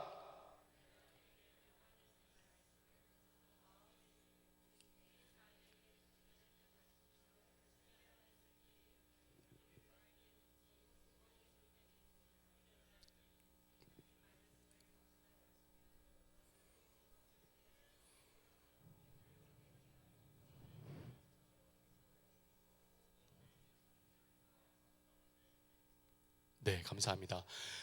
여러분, 하나님이 나의 주인이다, 하나님이 너의 왕이다, 하나님이 너의 하나님이다, 이 가장 중요한 핵심이 되는 이 말씀 다음에 하나님께서 하신 말씀은 바로 가르치라는 것이었어요. 가르치라. 내 자녀들에게 가르치라는 것이었습니다. 먼저 어떻게 해야 된다고요? 내가 먼저 그 말씀을 마음에 새겨야 된다고 했어요. 먼저. 무슨 말입니까? 이 말씀을 그냥 지식으로만 듣고 있는 것이 아니라 네 마음편에 새기라는 건 무슨 뜻입니까? 성경적 세계관을 가지라는 거예요. 이 말씀을 새기고 그 말씀대로 살아가라는 것입니다. 그리고 그 다음, 그 우리 마음에 새겨진 그 말씀, 우리의 삶이 된 그 말씀이 우리 자녀들에게도 그대로 이어질 수 있도록 어떻게 해요? 밤과 낮을 가리지 않고 수단과 방법을 다 동원해서 모든 환경들을 다 통해서 그 아이들을 가르치라는 거예요. 여러분, 그런데 이스라엘 사람들이 그렇게 했을까요? 그렇게 했습니까? 그러지 못했던 것이죠. 그래서 사사시대에 바로 한 세대 만에 신앙의 대가 끊어져 버린 것입니다. 신명기에서 하나님께서 말씀하셨던 그거, 하나님의 나라를 이룰 하나님의 백성으로서 하나님을 왕으로 주인으로 하나님으로 모시고 섬기며 하나님의 말씀을 마음에 새기고 그 말씀대로 살아가는 것, 그리고 다음 세대에게 역시 하나님의 말씀, 하나님의 이야기를 전해주어서 이러한 신앙과 이러한 우리의 삶이 그대로 이어지도록 하는 일에 실패했다는 것입니다. 아까 살펴보았듯이 오늘날 우리 역시 이 사사시대와 똑같은 현상을 겪고 있습니다. 똑같은 모습을 보이고 있습니다. 바로 한 세대 만에 우리 신앙의 대가 끊어지고 있는 것이죠. 우리 자녀들은요, 지금 하나님도 모르고 하나님의 하신 일도 모른 채 살아가고 있습니다. 그리고 각자 자기 생각과 감정과 의지대로 살아가다가 결국 신앙을 잃고 결국에는 교회를 떠나기도 합니다. 여러분, 왜 이렇게 되었을까요? 우리 세대는 또 도대체 왜 이렇게 된 것입니까? 원래는요, 모든 세대가, 원래 우리 이 모든 세대는 가정 안에서, 교회 안에서, 또 사회 안에서 굉장히 긴밀되게 연결되어 있었어요. 긴밀히 연결되어 있었습니다. 사실 지금의 우리 모습처럼 우리가 살아가는 이 사회에서도 또 교회에서도 세대가 완전히 분리되고 단절된 것은 아주 최근에 일어난 일입니다. 바로 산업화 이후에 세대가 단절되어 버렸습니다. 산업화. 10대만 되어도, 산업화 이전만 해도 10대만 되어도 사람들은 이 10대를 어른이라고 생각을 했어요. 어른이라고. 그리고 10대만 되어도 이 아이들이 나가서, 사회에 나가서 자녀와 아버지와 아이와 어른이 함께 일을 하고 함께 배우면서 그렇게 살아갔습니다. 그런데 그런 사회가 산업화 시기에 최초로 공교육 제도가 생겨납니다. 그러면서 세대가 세대별로 다 분리되고 단절되어 버렸습니다. 여러분, 청소년이라는 말, 여러분 이 말이 언제부터 생겨났는지 아십니까? 이 말이 바로 산업혁명 이후에 생겨난 말입니다. 사실 산업화 이전에는요, 청소년이라는 단어 자체가 없었어요. adolescence라는 단어가 없었습니다. 청소년은요, 그냥 어른이었어요. 15만 돼도, 13, 14, 15만 돼도 다 결혼했고요, 아기를 낳고 어른으로 받아들여졌어요. 그 아이들이 다 사회에서 일을 하고 공적으로 다 일을 했단 말이에요. 그런데 그 아이들을 다, 10대 아이들을 다 공교육제도로 몰아넣은 거예요. 학교에다 몰아넣은 거예요. 그리고 그 아이들을 다 또 나이별로 다 잘라서 거기에 맞는 교육을 자기 마음대로 정해버리고 그것만 배우도록 했습니다. 공교육제도가 생겨난 것이죠. 자, 그리고 대가족이었던 가족들도 도시로 몰리는 이 도시화 현상이 일어나면서 핵가족화되게 됩니다. 핵가족화. 그리고 그나마 함께 사는 가족 구성들도 다 각자 일로 바빠서 서로 식사 한번 하기도 힘든 지경이 되었습니다. 그게 우리가 지금 살아가고 있는 모습이죠. 교회 역시 사실은 아까 우리가 영상에서 봤던 것처럼 온 세대가 다 같이 모여서 함께 예배하고 함께 교제하고 함께 사역하던 구조였습니다. 원래는 교회가요. 그런데 지금은요, 어떻게 되었죠? 세대별로 다 부서가 생겨나게 되고 마치 미키마우스처럼 이렇게 한 교회 안에 한 건물을 사용하지만 다 각각 다른 교회들인 거예요. 예배도 따로 드리고 사역도 따로 하고 모든 것들 다 따로 하는 거예요.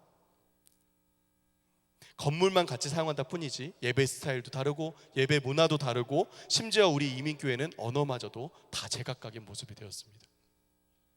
결국 불과 100년 전만 해도 함께하며 활발히 교류하고 하나로 연결되었던 그 세대와 세대가 가정과 사회 그리고 교회에서도 완전히 단절되어 버렸다는 것입니다. 게다가 사회 구조 자체가 이 마을 중심의 소규모 사회에서 이 도시 중심의 대규모 사회가 되면서 소위 전문 직종들이 생기기 시작합니다. 전문 직종들. 복잡한 사회 구조가 원활하고 효율적으로 돌아가도록 하기 위해서 마치 커다란 기계의 부품들과 같이 전문인들이 다 맞물려서 살아가는 구조가 됐다는 것이죠. 우리 삶의 구조가요. 그러면서 각각 자기 전문적인 역할들을 하게 된 것이죠.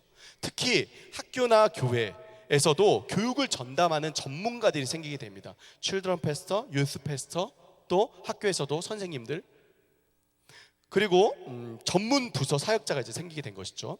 물론 이제 학교나 교회에서 이렇게 우리 아이들을 바르게 교육하는 전문가가 있는 게 나쁘다는 건 아닙니다. 나쁜 것은 아닙니다. 하지만 문제는 뭐냐면, 문제는 전문가로서 또는 복잡한 사회 속에서 살아가기 위해서, 살아내기 위해서 굉장히 바쁜, 너무나도 바쁜 이 부모님들이 자녀에 대한 모든 교육의 책임과 역할을 어떻게 했다고요? 교육 전문가들에게 다 전가해 버렸습니다. 다 넘겨버렸어요. 결국 사회도 가정도 그리고 교회도 바로 지금의 모습, 세대와 세대가 다 단절되어 있는 그런 모습이 된 것입니다. 그리고 그 결과 어떻게 되었습니까? 신앙의 대가 끊어지게 되었습니다. 사랑하는 성도 여러분, 그럼 우리가 어떻게 해야 되겠습니까? 앞으로 어떻게 나가야 할까요? 여러분, 정말 뻔한 이야기일지 모릅니다. 그리고 우리 모두가 너무나 많이 들어왔던 이야기일지도 모르겠습니다. 여러분, 어떻게 해야 됩니까? 우리 아이들에게 하나님의 이야기를 전해주어야 합니다. 여러분, 한번 따라해 주시겠습니까? 하나님에게. 시작. 여러분, 먼저 우리가 부모된 우리가, 선생이 된 우리가 먼저 예수 믿고 구원받은 것으로 만족하고 신앙생활, 교회생활 잘하면 그냥 복 받는다는 그 기복신앙에 만족해서는 안 됩니다. 그것들을 벗어나서 내가 먼저 내 안에 하나님의 이야기가 가득 채워질 수 있도록, 내 삶에 하나님의 이야기가 가득 채워질 수 있도록 해야 됩니다. 여러분 다음 한번 읽어주시겠습니까? 시작. 여러분 정말 여러분의 삶과 여러분의 신앙이 일치할 수 있도록 정말 하나님께서 여러분에게 맡기신 그 모든 영역들, 교회뿐만이 아니라 가정과 직장과 학교, 그 모든 영역들에서 언제 어디서든 기독교 세계관, 성경적 세계관을 갖고 내 기준, 내 뜻, 내 마음대로 살아가는 것이 아니라 하나님의 말씀을 따라서, 하나님의 뜻을 따라서 하나님께 기쁨과 영광이 될 수 있도록 살아가셔야 합니다. 그리고 마지막, 여러분 다 같이 한번 읽어주시겠습니까? 시작. 그리고 동일하게 바로 그러한 하나님의 이야기가 우리 아이들의 마음속에도 채워질 수 있도록 우리가 가르쳐야 합니다. 그 신앙이, 그 삶이 우리 자녀들에게 그대로 이어질 수 있도록 자녀들을 가르치고 그들에게 삶의 모습을 보여주고 또 어떻게든 하나님의 이야기, 하나님의 말씀이 전해질 수 있도록 정말 모든 환경들을 통해서 여러분 그렇게 우리가 우리 자녀들에게 말씀을, 하나님의 이야기를 가르치고 채워놔야 합니다. 여러분 168대 1, 여러분 이게 무엇을 뜻하는지 아십니까? 168대 1. 여러분 한 주에 우리 자녀들에게 주어진 시간이 바로 168시간입니다. 그런데 그 중에 우리 자녀들이 하나님의 이야기를 접하고 하나님의 이야기를 들을 수 있는 시간은 여러분 얼마나 될 것 같습니까? 아무리 많아봐야 교회에서 예배드리는 1시간 정도? 그럼 나머지 시간은 어떤가요? 우리 아이들의 그 마음에, 우리 아이들의 생각 속에 여러분 어떤 이야기들이 채워지고 있습니까? 여러분 우리 아이들이 대부분의 시간을 보내는 텔레비전, 인터넷, 게임, 핸드폰 등 이런 미디어를 통해서 우리 아이들에게 전해지고 있는 이야기는 여러분 어떤 이야기입니까? 한 사람이 누군가 혹은 무언가로부터 어떤 인격적인 영향을 받기 위해서는요 적어도 한 주에 40시간이 필요하다고 합니다. 40시간. 그러니까 어떤 인격적인 영향을 받으려면 40시간 이상이 필요하다는 거예요. 한마디로 아이들에게 하나님의 이야기가 채워지도록 하기 위해서는 아이들에게 그 하나하나에게 말씀을 전해줄 풀타임 사역자가 다 필요하다는 거예요. 여러분 누가 할 수 있겠습니까 이거를? 지금 우리가 믿고 맡기고 있는 우리 사역자분들 정말 훌륭하게 잘하고 계십니다. 여기 사역자분들 계실 텐데요, 훌륭하게 정말 열심을 다해서 정말 일주일 동안 말씀을 생각하고 그 말씀을 고민해서 우리 아이들에게, 자녀들에게 말씀을 가르치고 전합니다. 그런데 여러분 그 말씀이 우리 아이들에게 한 주에 몇 시간 들려주고 있습니까? 말씀을 전하는 단 30분이 30분. 그리고 하나님의 이야기를 전해주고 있는 우리 선생님들 한 주에 정말 공을 들여서 말씀을 준비해서 우리 아이들에게 전해주어도 기껏해야 30분입니다. 매주마다 사역자가, 교사가 막 집집마다 다니면서 다 신방을 다닌다고 할지라도, 그렇게 못하지만 그런다고 할지라도 아이들에게 하나님의 이야기를 채울 수 있는 시간은 한두 시간입니다. 여러분 그러면 그 외의 시간은 어떻습니까? 우리 아이들이 대부분의 시간을 보내는 가정과 학교에서는요 여러분 하나님의 이야기가 채워지고 있습니까? 전해주고 있습니까? 여러분 이 역할을 누가 해야 될 것 같습니까? 여러분 누가 할 수 있겠습니까? 대답해 주십시오. 누가 해야 됩니까? 부모님이 하셔야 됩니다. 부모가 하셔야 합니다. 여러분 가정입니다. 가정. 하나님께서는 분명히 다음 세대 교육에 대해서 알려주셨어요. 누가 할 것인지 알려주셨습니다. 누가 하라고 그러셨죠? 부모가 하라고 하셨어요. 다음 세대 교육에 대한 1차적인 책임자를 부모로 세우셨습니다. 하나님께서는요 신명기 6장에 아까 우리가 살펴봤던 쉐마 말씀에 뭐라고 합니까? 누구를 향해 말씀하시죠? 내 자녀를 가르치라고 하죠. 자녀를. 그럼 누구한테 한 얘기입니까? 부모님들한테 한 얘기예요. 하나님께서는 분명히 다음 세대 교육의 1차적인 책임자를 부모로 세우셨고요 1차적인 교육의 현장을 가정으로 세우셨어요. 여러분 가정을 누가 만드셨습니까? 하나님이 직접 만드신 기관이 두 기관이 있죠. 무슨 기관입니까? 가정과 교회입니다. 여러분, 가정은 하나님이 세우신 기관이죠. 직접 그것도. 그죠? 그러면 그 가정의 목적, 그 가정이 하나님께서 가정을 이루게 하신 그 목적은 누가 하시겠습니까? 누가 하시겠습니까? 하나님이 하십니다. 여러분, 하나님이 왜 남자와 여자를 합해서 한 몸으로 만들고 가정을 이루게 하셨을까요? 그 이유가 뭘까요? 말라기서 말씀을 보면 경건한 자손을 얻도록 하기 위함이라고 합니다. 경건한 자손. 하나님께서 가정을 이루신 그 목적이 바로 하나님의 경건한 자손을 길러내는 것이라는 것이죠. 여러분, 말라기 말씀만 그렇게 얘기하는 게 아닙니다. 창세기 1장 26, 27절에 하나님께서 첫 번째 가정을 세우셨을 때에도, 또 신명기 6장에 하나님께서 이스라엘 백성을 하나님의 백성으로 삼으신 이후에도, 또 에베소서 6장에 하나님께서 이 땅을 회복시키기 위해 교회를 세우신 이후에도 계속해서 성경은 부모가 자녀들을 가르쳐야 한다라고 계속해서 끊임없이 일관적으로 얘기합니다. 그들에게 하나님의 이야기를 들려주고 말씀으로 교훈하고, 자녀가 잘못된 길로 나아갈 때는 책망도 하고, 자녀가 바른 길로 나아갈 수 있도록 가르치고, 그렇게 거룩한 자녀로 세워질 수 있도록 가르치라고 성경은 끊임없이 계속해서 부모들을 향해 얘기를 합니다. 여러분, 실제로 대다수의 아이들이 신앙을 잃고 교회를 떠난다고 말씀드렸죠. 90% 아이들이 떠난다고 말씀드렸죠. 근데 남아있는 10%의 아이들이 있었습니다. 정말 그 아이들은 강한 마음의 신앙을 가지고 대학에서 가서도 자기 신앙을 잃지 않고 끝까지 그 신앙을 지키고 교회를 지키고 있었던 그 10%의 아이들이 있습니다. 여러분, 그 아이들을 조사한 결과 왜 이 아이들은 이렇게 다를까? 왜 이 아이들은 교회를 떠나지 않고 신앙을 지켰을까? 조사한 결과 가장 큰 이유가 무엇인 줄 아십니까? 바로 부모님이었습니다. 부모가 가정에서 하나님의 이야기를 들려주고 계속해서 신앙의 이야기를 들려주었을 때 이 아이들은 결국 그 세계관, 가치관이 하나님의 세계관, 기독교 세계관으로 채워졌다는 것이죠. 부모님은 여러분 자녀 교육의 1차적인 책임자이고, 가정이 신앙교육의 우선적인 현장이 되어야만 합니다. 여러분, 그렇다고 제가 절대로 가정의 부모님들에게 모든 것을 다 떠넘기자는 말은 아닙니다. 여러분, 교회는 무엇을 합니까? 교회의 역할은 무엇입니까? 여러분, 교회는요, 부모님들로 하여금 자녀들을 바르게 양육할 수 있도록 끊임없이 뒷받침해야 되고, 그들에게 신학적인 보루요, 또 훈련 장소요, 리소스 센터가 되어야 합니다. 여러분, 최근까지 교육부서 사역자에 대한 잡 디스크립션을 보면, 이 교육부 사역자가 했던 역할들을 보면 그저 맡겨진 부서의 이 아이들을 잘 돌보고 말씀으로 양육하고 가르치는 것이었어요. 하지만 이제는 대부분의 기독교 교육학자들이 입을 모아 얘기하기를 이러한 슈퍼히어로식의 사역 형태가 반드시 바뀌어야 된다고 얘기를 합니다. 무엇이냐면, 사역자가 가르치고, 사역자가 제자 훈련하고, 사역자가 신방하고, 사역자가 놀아주고, 사역자가 모든 일들을 전부 책임지고 해내는 것으로는 우리 자녀들에게 하나님의 말씀, 하나님의 이야기를 전해줄 수 없다는 것입니다. 아까 우리가 살펴보았던 것처럼 통계들이 그 결과를 잘 보여주고 있지 않습니까? 그러면 어떻게 바뀌어야 할까요? 아까 한 아이가 인격적인 영향을 받으려면 한 주에 40시간이 필요하다 말씀드렸죠. 풀타임 40시간입니다.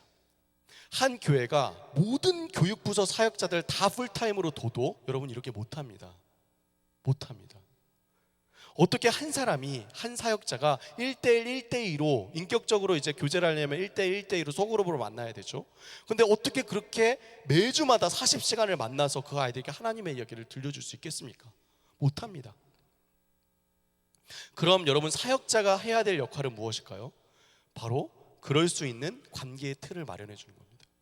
교회 안에 1차적으로 부모님들이 가정에서 아이들과 신앙의 대화를 나눌 수 있도록 계속해서 부모님들을 훈련시키고, 부모님들을 동기부여하고, 어렵고 힘들어도 하실 수 있도록 계속해서 이렇게 세워드리고, 또 실제로 가정에서 할 수 있는 리소스도 드리고, 또 할 수 있도록 환경들을 마련해 주는 것, 그것이 사역자가 해야 될 역할이라는 것이죠.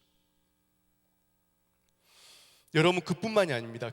이 부모님들뿐만이 아니라 교사도, 이 세워지는 교사들도 또 그 역할들을 할 수 있도록 이 교회의 어른들도 또 뭐 기도 파트너를 세우든지, 이렇게 1대1로 기도 파트너를 만들어 주든지, 이런 어떤 구조들을 통해서 이런 굉장히 여러 사람, 이 한 아이에게 여러 사람들이 있지 않습니까? 뭐 부모님, 할아버지, 할머니, 뭐 교사, 뭐 어떤 뭐 사역자도 당연히 들어가겠고, 또 여러 사람들, 이런 사람들을 통해서 정말 그 아이가 한 주에 적어도 40시간은 하나님의 이야기가 들려질 수 있도록 하라는 것이죠. 여러분, 그렇다고 40시간을 가르치는 게 아닙니다. 그러니까 성경 공부를 40시간을 하라는 게 아니에요. 여러분, 아이들 성경 공부 40시간 하자 그러면 어떻게 할까요? 어떻게 하겠습니까? 40시간을. 그게 아니에요, 여러분. 여러분, 오히려 여러분 신명기 6장 말씀해 보십시오. 오히려 가르치는 것도 필요합니다. 이게 만나서 성경 공부하는 것도 필요해요. 하지만 그것보다 더 중요한 거는 그들의 그 환경 가운데, 그들이 살아가는 환경 가운데 하나님의 이야기를 무의식적으로 접하는 게 더 중요해요. 예를 들면 부모님들이 가정에서 이렇게 아이들과 대화를 하다가 어느 순간 아이들에게 신앙의 이야기를 들려주는 것, 그냥 야 일로 와봐, 다 와봐, 우리 예배드리자, 다 모여 해가지고 하는 게 아니라 그냥 자연스럽게 생활하다가 툭 던져주는 그 말, 그게 훨씬 더 중요합니다. 여러분, 이렇게 아이들에게 하나님의 이야기들이 노출될 수 있도록 하라는 것이죠. 여러분, 교회도 마찬가지입니다. 마지막 통합입니다. 지금까지는 각각 다 부서별로 나뉘어져서 1년에 한두 번 정도 크리스마스하고 부활절 때 그때 연합예배 드리지 않습니까? 여러분, 그렇게 그냥 1년에 한두 번 정도 형식적으로 연합예배 드리는 그걸로 여러분 만족해서는 안 됩니다. 정말 부서와 자녀와 자녀 세대의 어른 세대가 함께 예배드리고 함께 교제하고 함께 사역하면서 자연스럽게 신앙의 대가 이어질 수 있도록 여러분 해야 됩니다. 여러 가지 것들을 할 수 있겠죠. 교회 상황에 따라서. 여러분, 가정과 교회와 또 이런 세대와 세대의 연합,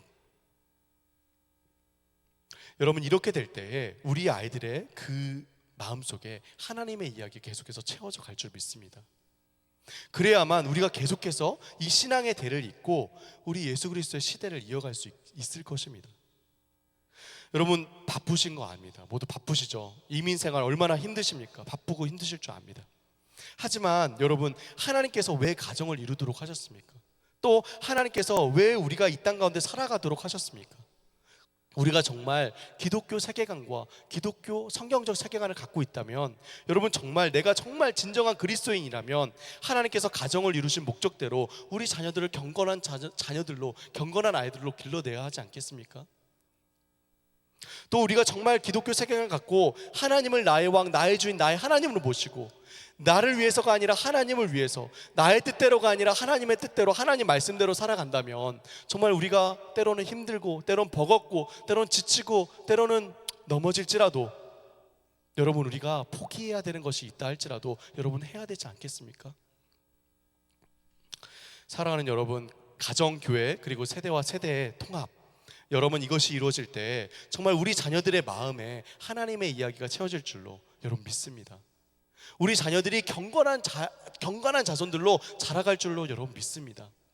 그래서 정말 우리 자녀들이 이 베다니 장로교회의 미래의 지사님, 미래의 권사님, 미래의 장로님, 미래의 목사님들이 되어서 하나님께서 이 교회에게 주셨던 그 비전과 그 소명을 그대로 이어서 여러분, 우리 세대보다 더 빛나게 그들이 사용될 줄로 여러분 믿습니다.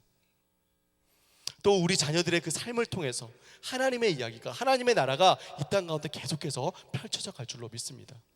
사랑하는 여러분, 하나님께서 우리 베다니 장로교회를 통해서 여러분 이 일들을 이루시기를 여러분 간절히 기대하고 또 축복합니다. 우리 함께 통성으로 한번 기도했으면 좋겠습니다. 여러분, 우리 아이들 지금 상태에 대해서 여러분이 가장 잘 아실 것입니다. 우리 아이들이 지금 어떤 생각을 가지고 어떤 모습으로 살아가고 있는지, 정말 그들이 정말 하나님을 자기 왕으로 주인으로 섬기면서 살아가고 있는지, 아니면 아까 전에 살펴봤던 대로 하나님하고는 아무 상관없이 교회에서 예배드리고 기도도 하고 또 때로는 교회에서 하라는 대로 봉사도 하지만 그들의 삶은 하나님과 아무 관련 없이 살고 있는 그 모습들 여러분 잘 아실 것입니다. 여러분, 우리 자녀들에게 하나님의 이야기가 채워져야 합니다. 우리 자녀들 마음속에, 그들의 생각 속에, 그들의 가치관과 세계관 속에 하나님의 이야기들로, 성경의 그 이야기들로 여러분 가득가득 채워져야 합니다. 여러분, 이것을 이제부터 우리가 하겠노라고, 정말 이 하나님의 이야기를 내가 전해주겠노라고, 내가 부모로서, 내가 교회의 어른으로서, 내가 장로로서, 내가 목사로서 내가 그 일들을 이제부터 하겠노라고 여러분 하나님께 우리 고백하며, 하나님 우리 세대에 하나님께서 사용하셨던 것보다 우리 자녀 세대에 하나님께서 더 빛나게 역사하여 주시옵소서. 그저 그들이 그냥 서바이벌하고 끝나는 것이 아니라, 그들이 교회에 남는 것으로 만족하는 것이 아니라, 그들이 정말 우리의 미래가 되고 그들이 정말 하나님의 나라를 세워가는 아이들이 될 수 있도록 여러분 정말 간절히 우리 주여 한번 외치고 기도하겠습니다. 주여, 살아계신 하나님, 주님 간절한 마음으로 기도합니다. 주님, 우리 아이들, 아버지, 우리 자녀들 마음속에 우리 하나님의 이야기들이 채워지기를 원합니다. 우리 하나님의 말씀들이 채워지기를 원합니다. 하나님, 우리는 아버지는 그동안 어떻게 살아왔습니까? 아버지는 어떻게 살아왔습니까? 하나님, 정말 우리 아이들에게, 자녀들에게 정말 우리 하나님의 이야기를 들려주고 아버지 경건한 자손들을 길러내어라 주님 말씀하셨는데, 하나님 아버지와 맞보고 전에 아버지 힘들고 아버지 어렵다는 핑계 때문에 아버지의 세상에 치여서 아버지 삶에 치여서 살아내느라 아버지 하나님 그 일들을 망각하고 아버지 하나님 주님 모두가 아버지 잊고 살아가진 않은지 기억합니다. 그저 편한 대로 아버지 하나님 교회 사역자들에게 맡기고 그저 편한 대로 아버지 하나님 주님 학교에 맡기면 모든 것이 다 되는 것으로 생각하고 살아가진 않았는지 아버지 다시 한번 아버지의 자신을 돌아봅니다. 하나님 여기 모여있는 우리 성도들, 전에 아버지 우리 베라리 양로교회 아버지 성도들 한 분 한 분을 붙잡아 주셔서 그들이 아버지 삶 가운데 아버지 그들이 아버지의 그 삶 가운데 우리 자녀들에게 정말 아버지 우리 하나님의 말씀을 우리 하나님의 이야기를 전해주고 채워줄 수 있도록 주 안에 아버지 그런 마음을 아버지 세우시고 그런 마음을 아버지 회복시켜 주시옵소서. 하나님 그 이야기들이 아버지 계속해서 이 교회 가운데 펼쳐갈 수 있도록 하나님 그 이야기들이 계속해서 우리 아버지 주님의 은행 교회 가운데 가득해서 아버지 넘쳐날 수 있도록 주님께서 아버지 도우시고 함께하여 주시옵소서. 마음 가운데 하나라도 정말 아버지 그 마음 가운데 정말 아버지에게 달라가는 정말 아버지 여기 오신 아버지 우리 부모님들의 아버지 우리 아버지 선생님들의 하나님 우리 성도들의 그 마음속에 주님께서 역사하여 주셔서 주님의 이야기가 주님의 말씀이 주님의 그 능력이 아버지 우리 아이들의 삶 가운데 이렇게 펼쳐져 나갈 수 있도록 주 안에 아버지 도우시고 역사하여 주셔서 주님 우리 아이들의 미래입니다. 그들이 우리의 미래입니다. 하나님 아버지 그들이 우리 아버지 하나님 주님 신앙과 주 안에 아버지의 비전을 계속해서 이야기하라 우리의 미래입니다. 하나님 주님께서 아버지 하나님 우리에게 지혜를 주시고 아버지 힘을 주시고 아버지 우리가 분노하며 부족하여 넘어질지라도 하나님을 믿고 의지하며 나아가오니 주님께서 아버지 우리를 믿고 주시고 주님께서 함께하여 주시옵소서. 주님 이루실 일들을 기대합니다. 주님 이루실 일들을 아버지 바라봅니다. 주님께서 함께하여 주시고 주님 잡아주시옵소서. 주님 역사하여 주시옵소서. 살아계신 하나님 감사합니다. 주님 아버지, 아무리 지금 우리 세대 아이들이 하나님을 잊고 하나님이 하신 일들도 잊고 각자 자기가 자기 자신의 주인이 되어 자기 멋대로 살아갈지라도 하나님 이제부터 우리가 우리 아이들의 마음속에 하나님의 이야기를 채워나갈 때 우리가 아니라 우리의 노력이나 우리의 열심이 아니라 하나님의 그 말씀의 능력이 우리 아이들의 삶을, 그들의 생각을 변화시켜 갈 수 있을 줄 믿습니다. 우리 하나님을 믿기에, 우리 하나님의 그 말씀의 능력을 의지하기에 우리가 이 일들을 아버지 하나님 하기로 지금 이 시간 결단합니다.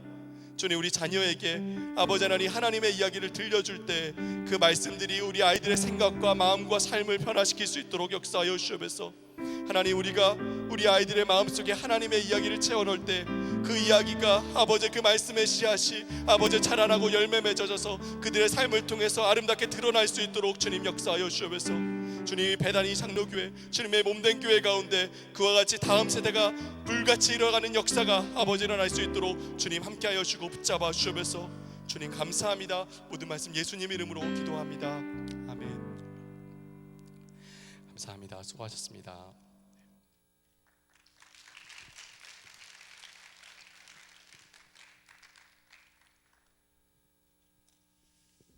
네, 오늘 목사님 세미나 또 여러분들 잘 들으셨을 텐데 그러면 지금 저희들이 오늘 세미나를 듣고 혹시 궁금한 것들 또 어떻게 구체적인 방법으로 또 할 수 있을까에 대한 그런 질문들이 계시면 이 시간에 함께 질문들을 해주시고 또 답변하면서 우리들이 고민하고 또 발견해가는 그런 시간들이 되었으면 좋겠습니다. 우리 혹시 질문이 있으신 분은 손을 드셔서 질문을 혹시 얘기해 주시면 우리 또 목사님께서 답변해 주시도록 하겠습니다. 혹시 질문 없으세요? 이 가정과 교회와 통합이 어떻게 이루어질 수 있을지에 대한 구체적인 아이디어들을 다 가지고 계시는군요. 그럼 제가 질문을 하도록 하겠습니다. 질문이 있으시면 언제든지 이렇게 손을 들어서 좀 이야기를 해주시고요. 질문이 없으시면 일단 뭐 좀 생각하시는 동안 그 지금 사역하고 계시는 교회의 커리큘럼에 대해서 성도님한테 좀 소개를 해주시면. 네. 여러분 나눠드리는 핸드아웃에 보면 뒷장에 커리큘럼 아웃라인이라고 이제 만들어 놓은 게 있습니다. 이거는 이제 만든 커리큘럼은 아니고요. 사실 제가 이제 한국에 있을 때는 성서윤 성교회라는 어떤 기독교 매트리얼들을 만들어내는 출판회사에서 일을 했는데 한국은 사실 굉장히 매트리얼들이 부족합니다. 왜냐하면 시장이 그만큼 좁기 때문에 미셔널한 마인드로 해야 되기 때문에 많은 매트리얼들을 만들어내지 못해요. 근데 미국은 굉장히 발달된 매트리얼들이 많이 있어요. 그 중에서 저희 교회가 앞으로 하고자 하는 방향과 가장 잘 맞는 매트리얼들을 사역자가 함께 굉장히 많이 연구를 했고, 그 결과 한 가지 매트리얼을 우리가 선정을 하고 영아부부터 우리 고등부, 대학부까지 동일한 매트리얼을 우리가 갖자라고 이렇게 결심을 했습니다. 그리고 이번 해 9월부터 이제 그 매트리얼을 시작하는데 그 커리큘럼이 D6라는 커리큘럼이에요. 듀로노미 6를 줄여서 D6인데 D6 세컨 제너레이션이라는 커리큘럼이 있습니다. 그 커리큘럼을 선정한 이유는 여러 가지가 있는데요. 한 가지는 그 커리큘럼은 영아부부터 시작해서 고등부까지 매주마다 같은 주제를 가지고 말씀을 다뤄요. 그래서 매주마다 모든 부서가 같은 말씀을 가지고 이렇게 공부를 할 수 있도록 되어 있습니다. 그래서 부모님들도 그 같은 말씀을 각각 세대가 다른 아이라 할지라도, 부서가 다른 아이라 할지라도 가정에서 그 말씀을 한 번 더 반복해 줄 수 있도록 그렇게 되어 있습니다. 그리고 그 매터리얼에는 부모님들을 위한 자료가 있어요. 부모님들이 가정 안에서 아이들과 함께 신앙의 활동, 액티비티나 신앙의 대화를 나눌 수 있도록 하는 자료를 함께 담고 있습니다. 그래서 사역자가 뭐 따로 만들지 않아도 사실 그것들을 조금만 이제 바꾸고 교회에 맞게 수정하면 그것들을 부모님께 그 자료로 제공해 드릴 수 있도록 되어 있습니다. 그래서 여러분 나눠드린 자료 중에 또 하나를 보면 거기 보시면 이제 뉴스레터라고 있을 거예요.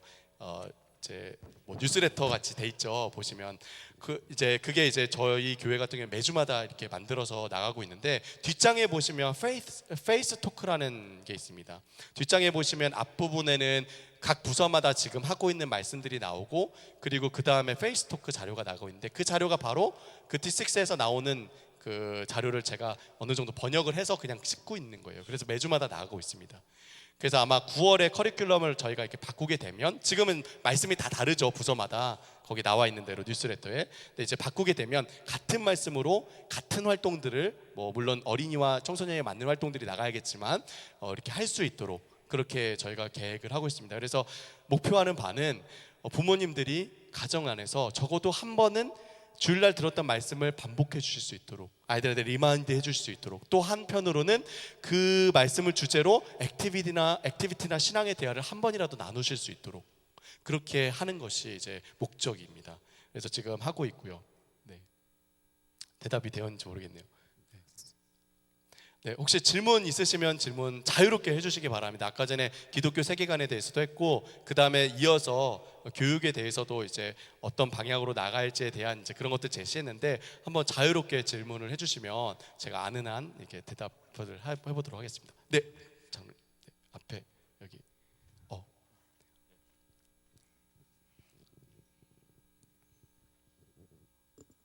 앉아서 네. 앉아서 하겠습니다. 네네네. 예. 금방 다 하셨는데 친구에 대한 부분이 좀 빠진 것 같아요. 네네네. 왜냐하면은 저는 이제 제가 막내 아들이 하나 있는데, 네네. 이제 10학년인가요? 10학년인데. 네. 어쨌든 뭐 의사소통이라는 것 자체가 심플하죠. 네네네. 심플한데 이제 그 말씀을 나눈다는 것 자체가 현실적으로는 어려운 이야기입니다. 네. 정확하게 이야기하면은 네네네. 이제 영어권에 있으신 분들은 괜찮으시지만 네네네. 이런 그 1세대하고 2세대는 말이 안 되는데, 네, 지금 맞습니다. 그 부분을 어떻게 나누는지 맞습니다. 구체적으로 그런 부분이 없고, 네네네네. 그런 예를 좀 구체적으로 좀 알겠습니다. 해주셨으면 좋고, 알겠습니다. 친구와의 관계, 특히 네네네. 저희는 이제 농구도 하고 이러다 보니까 미국 애들하고 엄청 나가다 보니까 사실은 불안한 감도 있죠. 교회에서는 매일 같이 노는 것도 그렇죠. 있는데 네. 전혀 문화를 모르고 맞습니다. 무슨 일이 일어나는지 모르는데, 네네. 그런 거에 대해서 어떻게 구체적으로 좀 이렇게 교육적으로 하고 계신 거, 안 그런 사례가 있는지 맞습니다. 네. 궁금합니다. 네, 감사합니다. 말씀하신 부분이 정확하게 말씀을 하셨고요. 사실 지금 이 이민교회는 특히 더 그렇죠. 사실 한국도 마찬가지입니다. 한국도 언어가 동일하다 그래서 문화적인 차이가 있기 때문에 부모 세대와 아이 세대가 대화가 되는 게 참 힘들죠. 또 여기는 더 그렇죠. 언어가 다르기 때문에. 그래서 저희 교회 같은 경우에는 그래서 이거는 이제 일반화된 얘기는 아닙니다. 저희 교회 같은 경우에는 KSN은 그래서 목사님도 뜻을 거기에 정하고 교회 전체 부서를 이중언어권으로 전환해 가려고 지금 시작을 하고 있습니다. 그래서 어떻게 하냐면 한 5년 정도 텀을 두고 모든 부서들이 한어로 한국어로 사역을 할 수 있도록 그렇게 전환해 가는 것을 지금 계획을 하고 있습니다. 목표는 하나예요. 뭐냐면 부모님이 가정 안에서 신앙의 대화를 나눌 수 있도록, 또 이 아이들이 졸업한 이후에 다른 교회로 가고 뭐 미국 교회로 가고 그게 아니라 이 교회의 미래가 되어줄 수 있도록 하기 위해서 그런 이제 작업들을 하고 있습니다. 그래서 이제 사실 이렇게 쉬운 일은 아니에요. 쉬운 결정도 아니고 엄청난 쉬프트고 또 굉장히 반발도 많이 있죠. 여러 가지 이런 어떤 문제점들도 많이 있고, 그래서 그런 것들을 지금 조율을 하면서 어떻게 하면은 그 어떤 충격들을 덜 하면서 이렇게 변해갈 수 있을지에 대해서 고민하면서 지금 해가고 있는 중에 있습니다. 하지만 그 문화적인 차이, 뭐 언어적인 차이가 있다 해서 부모님이 그 일들을 포기해버리고 그 일들 그냥 놓아버리시면은 절대로 안 됩니다. 그건 그러니까 그게 정말 힘들고 어렵더라도 하셔야 되는 일입니다. 그래서 언어가 다르시더라도 뭐 부모님이 영어를 어떻게든 배우셔서 하시든지 아니면 자녀에게 한국어를 가르치도록 해서 하시든지 어쨌든 부모와 자녀 세대가 그 신앙의 그 이야기, 신앙의 대화가 이어질 수 있도록 노력하셔야 돼요. 그건 분명합니다. 그런데 그렇지 못한 아이들도 있죠. 그렇게 하지 못하는 아이들. 그런 아이들을 위해서는 아까 말씀하셨던 대로 어떤 부서의 사역자의 역할도 굉장히 중요하고요. 저희가 그렇다 해서 부서를 다 없애자는 게 아니거든요. 부서는 그대로 유지하고 부서에서도 아이들을 어떻게든 잘 양육할 수 있도록 교사도 훈련하고 또 사역자도 노력을 하고 이렇게 합니다.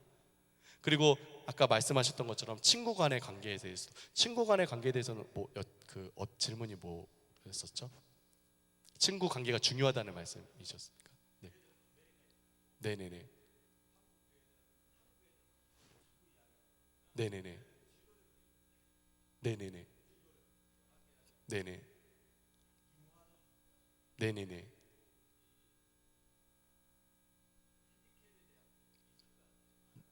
네네네. 네네네. 네네네. 네네. 그렇죠. 맞습니다. 네. 네네네. 네네네. 네네네. 네, 그렇죠. 맞습니다. 네네. 그렇죠. 네, 맞습니다.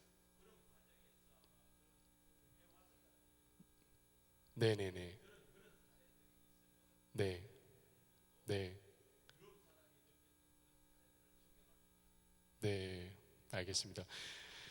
일단은 제가 이제 듣고 좀 말씀드리고 싶은 사례는 아이들이 이제 이민교회 아이들이 교회를 이제 그 주일학교를 떠나서 그 아이들이 이제 미국의 어떤 사회 속으로 들어갈 거다라고 이렇게 말씀을 하셨고, 물론 그렇게 돼야 됩니다. 우리 아이들이 이제 졸업한 이후에 미국이라는 이 사회 속에서 아이들이 잘 적응하고 그 안에서 리더십을 갖고 살아가도록 해야 되죠. 그런데 사실 보면 이 아이들이 미국 대학교에 가서도 마찬가지고, 사실 그 아이들이 결국에는 그 대학 가운데 어울리는 아이들을 보면 결국에는 한국 애들은 한국 사람끼리 어울리게 됩니다. 그러니까 이 아이들이 미국에 가서, 그러니까 이거는 일반화된 얘기는 아니에요. 일반적으로 하는 얘기는 아닙니다. 하지만 많은 경우에 보면은 이 아이들이 대학을 졸업한 다음에 이제 미국 학교에 가서 뭐 컬리지나 유니버시티에 가서 이제 뭐 미국 아이들 갖고 잘 적응하면서 정말 미국 사람처럼 살 거라고 생각을 하지만 사실 한국인 2세는 결국에는 한국 사람이에요. 그래서 그 아이들이 어울리는 사람들은 한국 사람입니다. 근데 과연 그럼 한국 사람이 되면 미국에서 전혀 적응을 못하고 살아가느냐? 저는 그렇게 생각하지 않아요. 그러니까 한국 사람이 한국적인 것들을 갖고 있음에도 불구하고 갖고 있더라도 그 아이가 정말 신앙적으로 어떤 탁월한 그런 것들을 갖고 있으면 그 아이가 여기에서 리더가 될 수 있다고 생각합니다. 그러니까 뭐 미국적인 것이 무엇이냐라고 물었을 때 뭐 저희도 지금 이제 미국 이제 EM식으로 예배를 드리는 부서가 있고 지금 한국에서 이민 온 지 얼마 안 되는 아이들이 드리는 KM 부서가 있어요. 근데 그 두 부서를 지금 이제 합치려고 하거든요.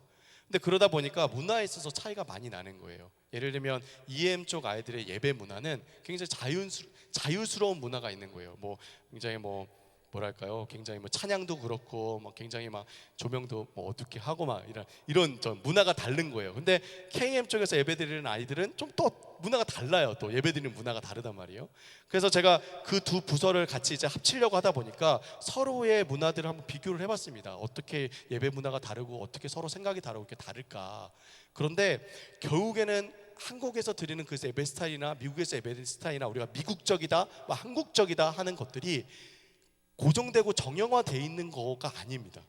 그러니까 결국에는 탁월함을 가지고 있으면 결국 미국적인 것도 한국적인 것도 하나로 모아지는 거예요. 미국에서도 우리가 미국적이라고 하는 것들이라고 그렇게 생각을 하지만 사실 그것들 중에서 더 뭐랄까요, 주류 고급 문화를 살펴보면은 사실 한국에서 생각하는 그런 것과 별반 다르지 않은 것들이 많이 있습니다.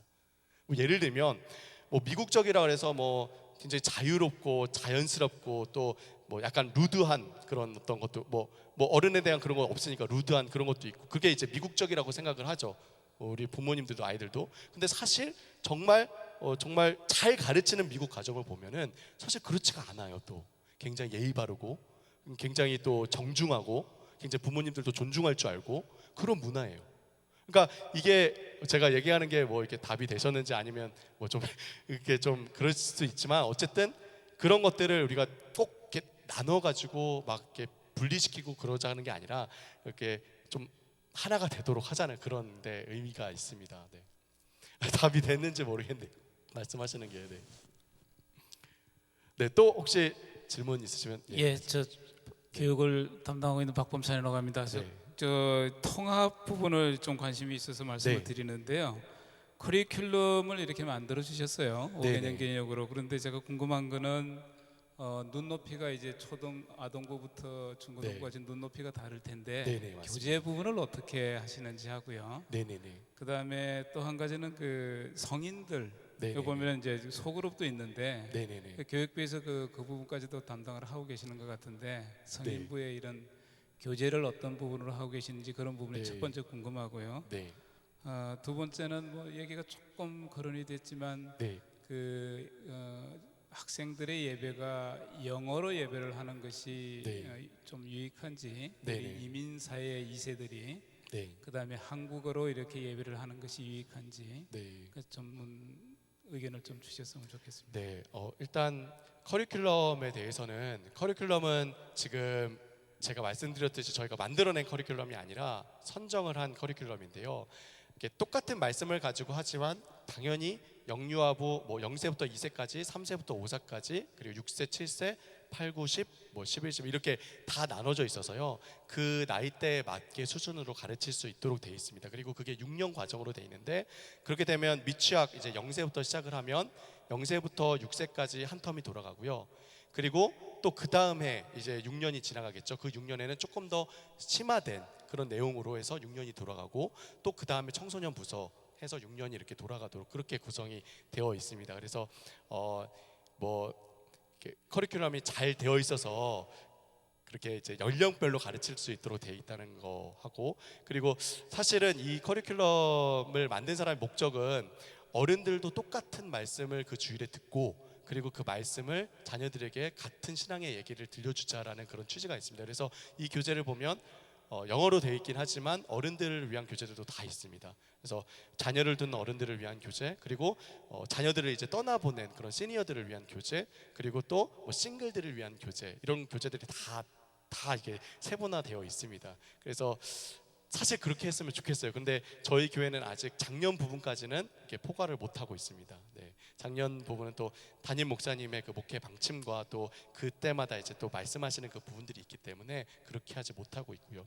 그리고 또 하나 이제 영어와 한국어 예배에 대해서 말씀드리자면, 사실 한국어로 전환해 간다는 이것이 사실 한국말로만 하자는 건 아닙니다. 제가 뭐 지금 기획 같은 걸 가져오지 않아서 또 보여드릴 수는 없지만 점차적으로 전환해 가는 그런 과정을 겪을 거고요. 그리고 저학년 아이들일수록 더 한글어, 왜냐하면 그때 시기에 언어를 이제 습득하는 게 굉장히 활발하기 때문에 저학년 아이들일수록 한국어 예배를 더 많이, 이제 한국어를 더 많이 사용하지만 고학년으로 갈수록 거의 50% 비중으로 사용하려고 생각을 하고 있습니다. 50대 50으로 사용하려고 생각을 하고 있습니다.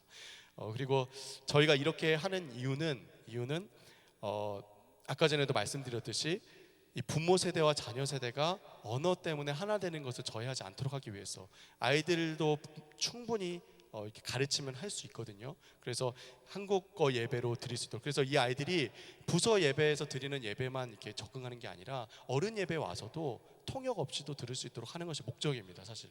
그래서 이 아이들이 졸업하거나 아니면은 졸업하지 않으면 주일학교에 있더라도 어른 예배 와서 통역을 따로 세우고 영어로 이제 한국어로 이렇게 하지 않고 이 아이들이 영어 예배도 또 한국어 예배도 통역 없이 잘 들을 수 있도록 하는 것이 목적이고요.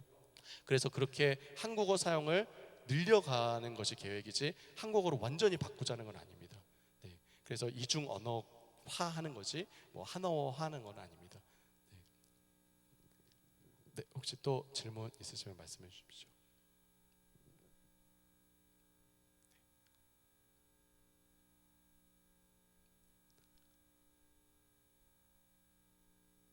네, 말씀 아무거나 괜찮습니다. 네.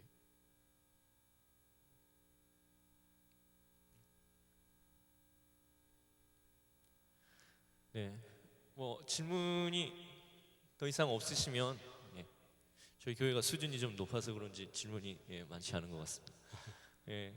그러면 오늘 우리 수고해 주신 우리 이동률 목사님 다시 한번 우리 감사의 박수 드리고요. 오늘 이 세미나를 우리 마치도록 하겠습니다. 담임 목사님 나오셔서.